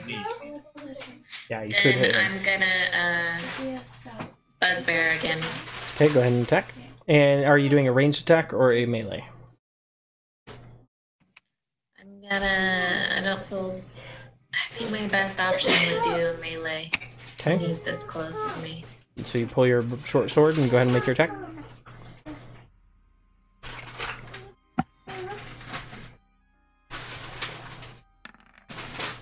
Dormorlum, go ahead and make your decision. That just bounces right out. Yeah, he at this point he's swatting everything that gets close. He's just taking his large bugbear claws and swiping with his, the large claw-like finger man hands, Yeti fingers. That's what I was looking for. So Dormorlum, it's your turn. Venfina next. All right, so I'm gonna yell at her and be like, "Show us who you really are," and punch her in the face. Okay, so go ahead and make a unarmed strike. No, if you're the one grappling her, does that give you an advantage? I think it'd just be normal. So, basically, I'm just sitting on top of her chest right now, and I'm just gonna punch her UFC style. Alright, so you should have an unarmed attack. Yeah, I don't have that in my attacks. I've been looking for it for a while. I will. Give me a second. It's a one. I think it's just your strength modifier. I know it's +5 to hit for me, so it might be strength +5 to hit, and if I hit, it's just 4 damage. Yeah, I believe that 1d4 sounds about right. Let me. No. Hold on, I'm looking at D&D Beyond. I know it has it in there. Let's just make sure. Instead, let's see. So the 13th, you're just rolling normal attack, not a strength. It's just normal attack. Yeah, just roll an attack like you would any other attack. We'll add your strength modifier, which shows here. There we are. Unarmed strike. That's a +5 to hit. So that's 13 + 5 does hit. Go ahead and roll damage, which is a flat 4. Yeah, it's a flat 4 for me. Yep. So it goes ahead and you punch her her in the face. And just yell, "Show us who you really are." And she says, "You are unworthy. And then at this point, now it's Venfina's turn. Venfina, you hear this transpiring outside. You see the butt of a panther in the window. And Clandon, you are next up on the chopping block. Okay. What's going on with Tiger Lily? Can I push her back in? She's in the window. She's obstructing most of the window. And to climb in behind her, you basically like be pulling her tail, or she's not aware of your presence right now. Okay. Tiger Lily. I'm gonna push you up. She's in the window, so yeah, I mean, you could push her in a little bit. So, go ahead and roll a strength check for me. And would Tiger Lily acquiesce to someone pushing behind her? Aurora? It's somebody she knows. Okay. Well, even if she didn't want to, she got a natural 20.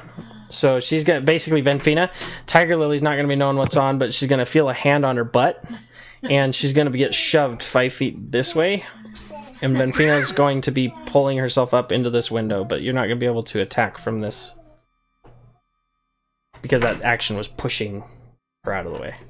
Okay, what do I see now, though? So now you see your left, immediately to your left on the ground, you see Dora Morlum on the top of what seems to be a drow, a white-haired, white-skinned, very pale-skinned, very dark-eyed elf, which you as an Eladrin elf would see as, like I said, mortal enemies, people who are the scum of the earth kind of thing. You see the cat in front of you. You see a table that's sundered, Gundren, or a dwarf that you recognize to be Gundren, kind of shuffling out the back door.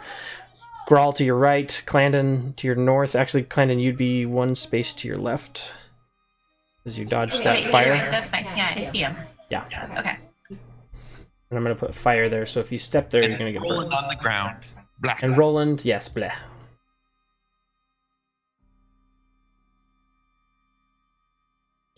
So that X has fire. Do you want to give me like a condition or something, or should I give myself a condition? Yeah, go ahead and give it like a skull or something.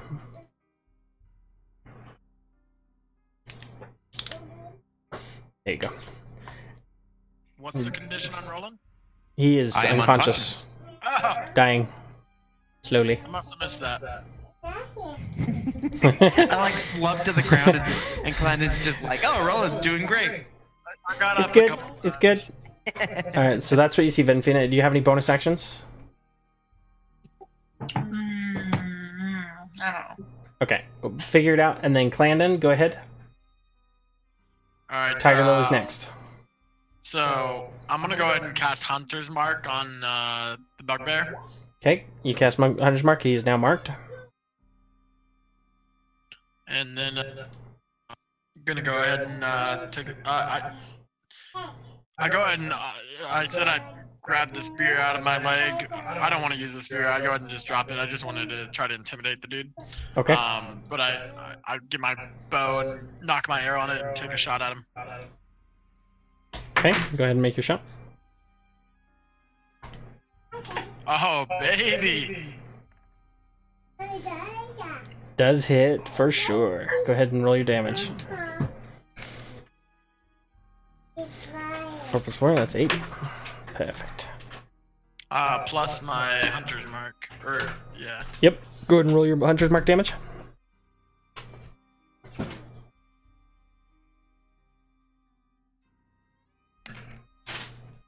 Oh, nice.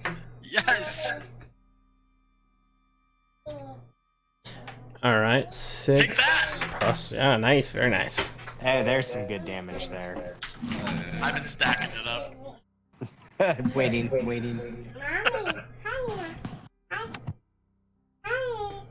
Hi, Penny. 1 sec, I'm pulling the... I have my page still on Dora Morlum, I'm having to back up. Alright, so he takes the damage. Gets shot. This is... Okay, yeah, he's looking pretty grim. I mean, he's got arrows sticking out of him. He's got pieces of his skin bit at. But he's still standing and he just roars, guttural roar at you. At this point, he's gonna take his mace and he's gonna swing at Aurora, the nearest thing to him, and he's going to use that. Does a natural 1 hit? No, it does not. So he swings. But He swings. Does it come back and hit him in his head? So he swings with his. He's got the Morning Star in his left hand, and he swings at Aurora, and you deftly duck out of the way. And as he does so, he kind of goes forward and loses his balance a little bit and stumbles forward into the fire. And so he does take burn damage.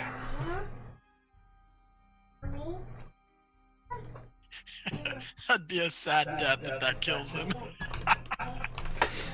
Right. That would be. Here we are. Fire damage. Nope, that's not it. That's what I was looking for. This would be the same as... Where is it? Burn damage, burn damage, burn damage. I think this would be the same as a... what is that spell called? Bonfire? So we are going to wing that because I don't see one in there. Bonfire. It's like 3d6 damage. I'm sorry. What was the question? We're doing fire damage on him. Yeah, I think I think it's 1d8 on this one from just from the cantrip. So if we use that as a model, he's gonna take 1d8 fire damage from this. It's just coals and whatever his fur is gonna catch fire.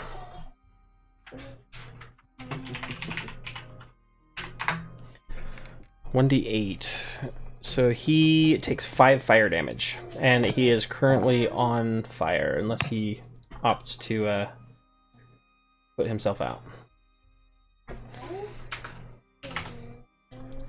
Okay. Alright, so that's the end of his turn. Tiger Lily, Gundren's next, along with Roland, who is still unconscious.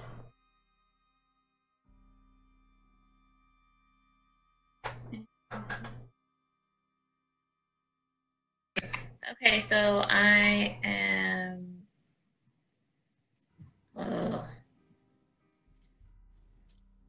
Let's see. Doral Morlem is still on top of that lady. Yes, right? she's still prone, and Tiger Lily's like right on top of the area. So if she wants to make an attack, she can do so with advantage.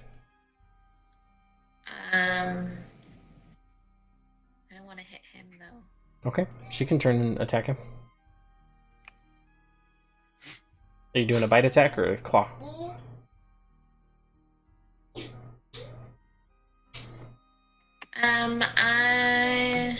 Let's do a bite this time. Okay, so she steps up to him. She makes her attack. Go ahead and roll it. The attack. And Roland, while we're doing this, go ahead and make your death saving throw. Yes. So close. 15. 15. So, yes, because he still has it with him. Yep. So that was just barely. She snaps at him, doesn't quite catch it. Ugh. A critical failure is not 2, is it? Let me check. I'm checking too. Is this the end of Roland Greenfield? Find out next time. Death saving throws. Roll a d20. Death saving throws. 10 is higher. You fail. Success failures don't need to be consecutive. 1. Death saving roll 1 or 2 counts as 2 failures. So as Roland's laying there, Aurora and the others, you all the cacophony of things that are happening. Roland, what is going through Roland's mind at this moment? Right now, as Roland lays there dying, the last thoughts that he has would be of his family at his farmhouse. Not his wife and children, but like his mother and father and his sister that he left behind to go on this grand adventure and worship a god of crafting. And he just slowly gets a smile on his face as he thinks that perhaps they're at least safe. Okay. That's so sad. Roland just died. So Roland, as you feel the last breath in again, somewhat unnoticed in the cacophony of what's going on, you feel again that approval that you did well, and the beckoning call of your deity, Cont'd. Yeah, go into the light. That's always a good idea. Okay. So Tiger. Go Roland! So now it is Gundren's turn. And Gundren, pausing at the door, kind of looks back at everything that's going on. And let me roll on this one. Let's see. Okay. Can a character be revived? Through intense magic, yes. Intense Yeah, magic. Yes. higher levels than any of us have. And pay lots of money to Yeah, it's like a druid to do it. I think it's like 10,000 gold. Let me check the raise dead spell. I think it's 10,000. Sounds right. Guys, we better start saving. People die in adventures all the time. It's part of being an adventurer, really. Yeah. So he looks back and he sees this moment and he feels. Oh no, raise dead's only 500 gold pieces. Only 500. Perfect. So he looks back again, and he is going to attempt, in his shackled state, he's going to pull at your shirt, Roland, and start to drag you. And realizing that your last breath had left your body, he's going to step out of the room without you and attempt to guard himself in self-preservation. So Roland, that's that turn. Come back to you, Varith. It's her turn. She is looking over at what's going on. You hear this laugh. This distorted face shines through that you have that image of Dormorlam as she laughs and just maniacal. And she's gonna go ahead and make a strength check against yours. Hey, go clean up in 5 minutes. Okay, so she 2, so she definitely fails. So she's still grappled, and she's just laughing. And the room is being filled with just this horrendous.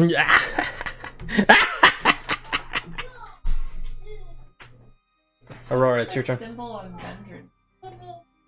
He's grappled. He has shackles on him. So it's Aurora and then Dora Morlum.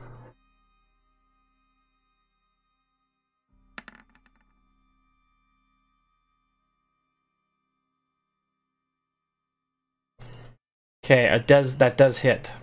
Natural 20. Yeah. Woo! Okay, 13. I'm gonna delete. Why does it have the 7 plus 6? Like, because you're a natural 20, you rolled an extra 1d6. Yeah, so you do damage. You do crit damage. All right. So with this, you see Roland, and you kind of feel this chill that comes across the back of your neck as the touch of death enters the room, and upon doing so, you feel just this rage building inside. And as you do so, you pull your sword, your short sword, and you swing. And how do you want him to die? King Grawl, that is. I don't know.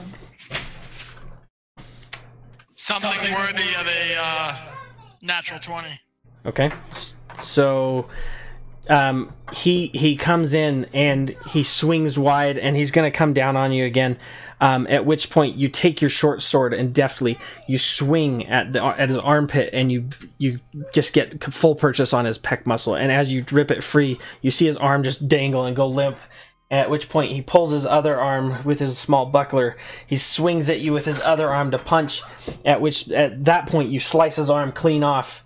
He comes at you again and he just gutturally roars, and you just jam your short sword right through the top of his mouth as it protrudes from the top of his head. And he falls to the ground. You spit on him. That's vicious. Yep. That was you were feeling the spirit of vengeance boiling within inside you, and you hear a small voice saying, "Yes, more."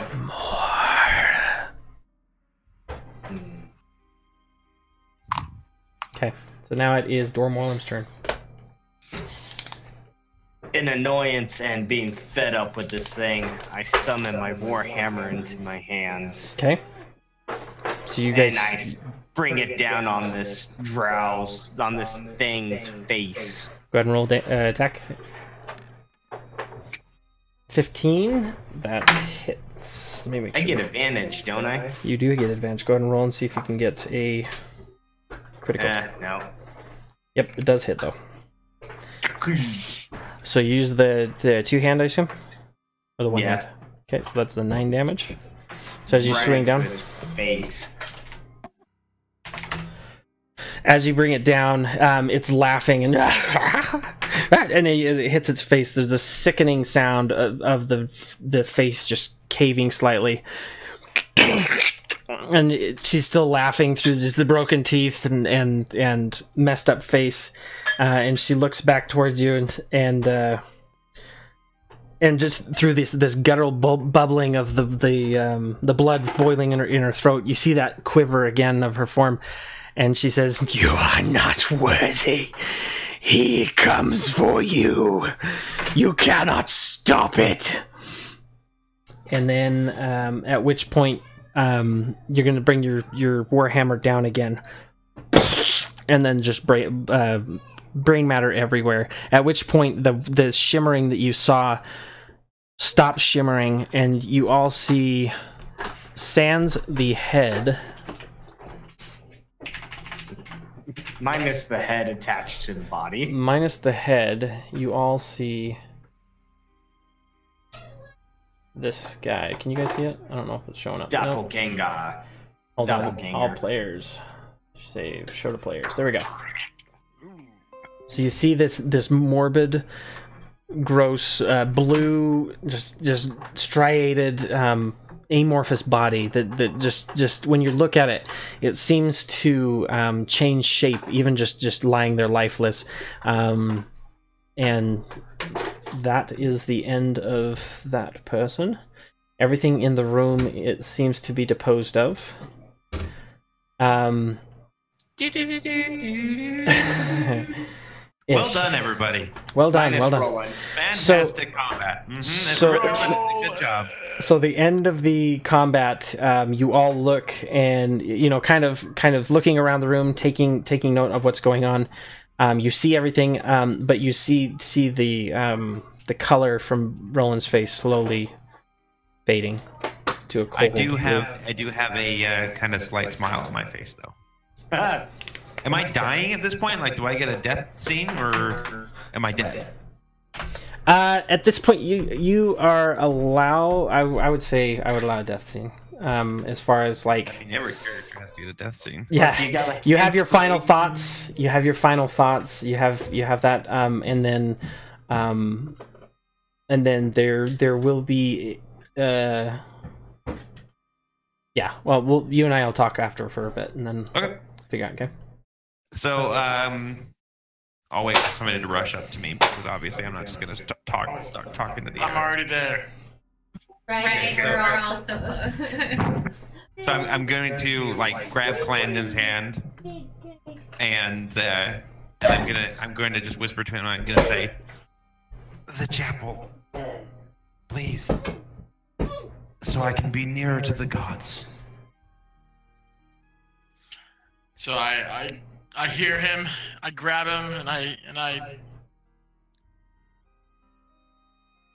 I'm struggling because I'm sad. Okay. I'm like, guys, help me. Let's take him to the chapel. Can we heal him? Do we pay the gold here?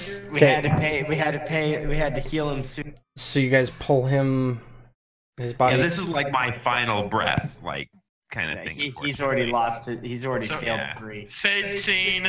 Let's all go to the chapel and scene back. Okay, so you guys bring him. Where is that chapel? Into the chapel. It's over here. I'll grab you guys.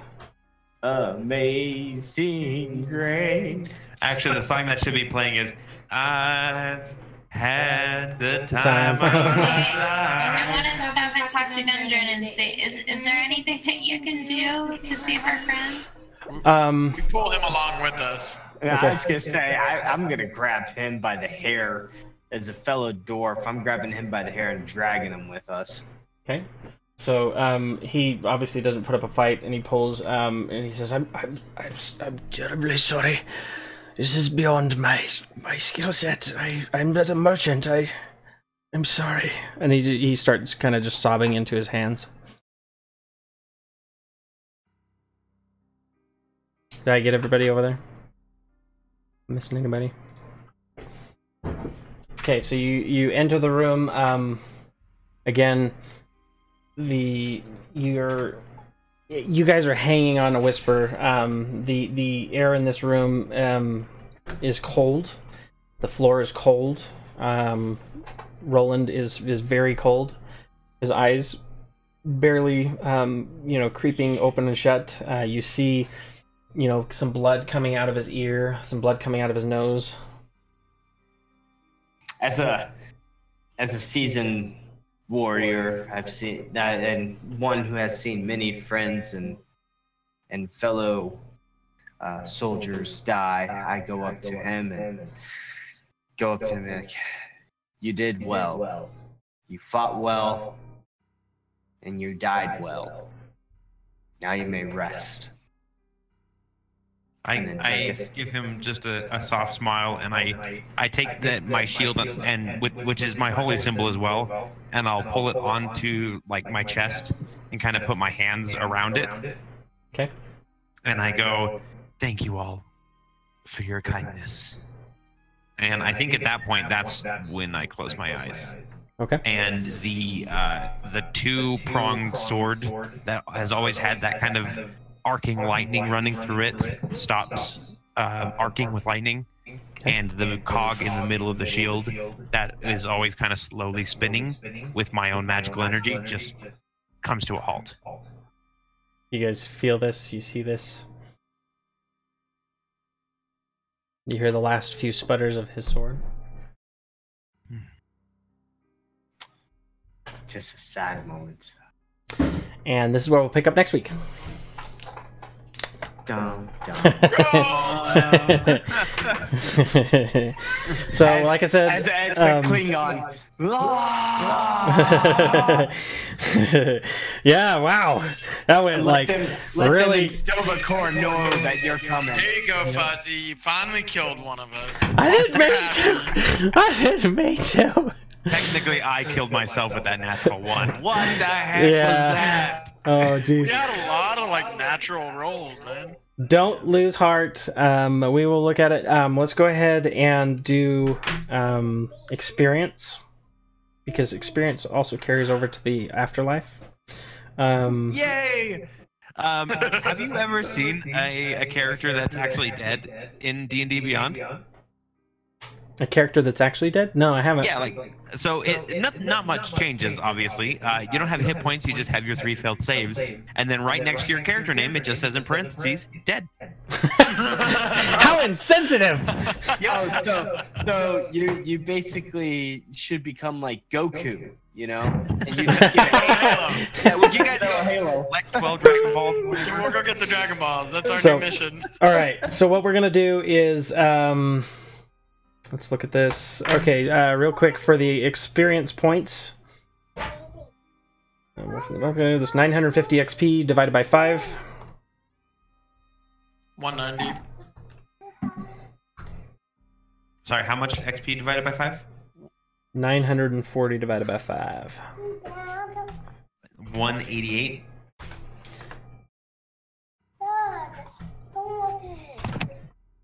Okay. Hey, I leveled, guys. Swing! Okay, so that's 188 XP for everybody. For the combat, that's for killing... Let's get back to him. That's for deposing of Grawl, Verith, and Gundren, let's see, is alive. Yep, so you got that. And then... I'm gonna do another, that's another 200 XP per person for Gundren, A, surviving, and B, for the particularly awesome roleplay all across the board. And and that should get everybody over that piece. We will do treasure next time, so let's write that in here.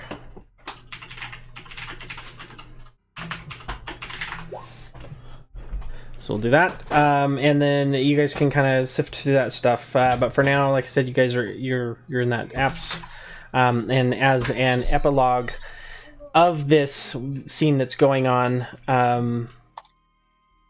a shadowy figure sits outside the window from one of these portcullis to this particular apse, as a soul figure witnesses this moment, and inside of himself he feels a change. He feels that there's hope for this world, and Clandon, you feel a gentle pulsing coming from one of the sigils on your back as the figure turns and disappears into the woods to the north. What was that? Aw, you missed your dad. So, all right, so that's it. We'll do some of the other stuff. Roland, you got a couple seconds?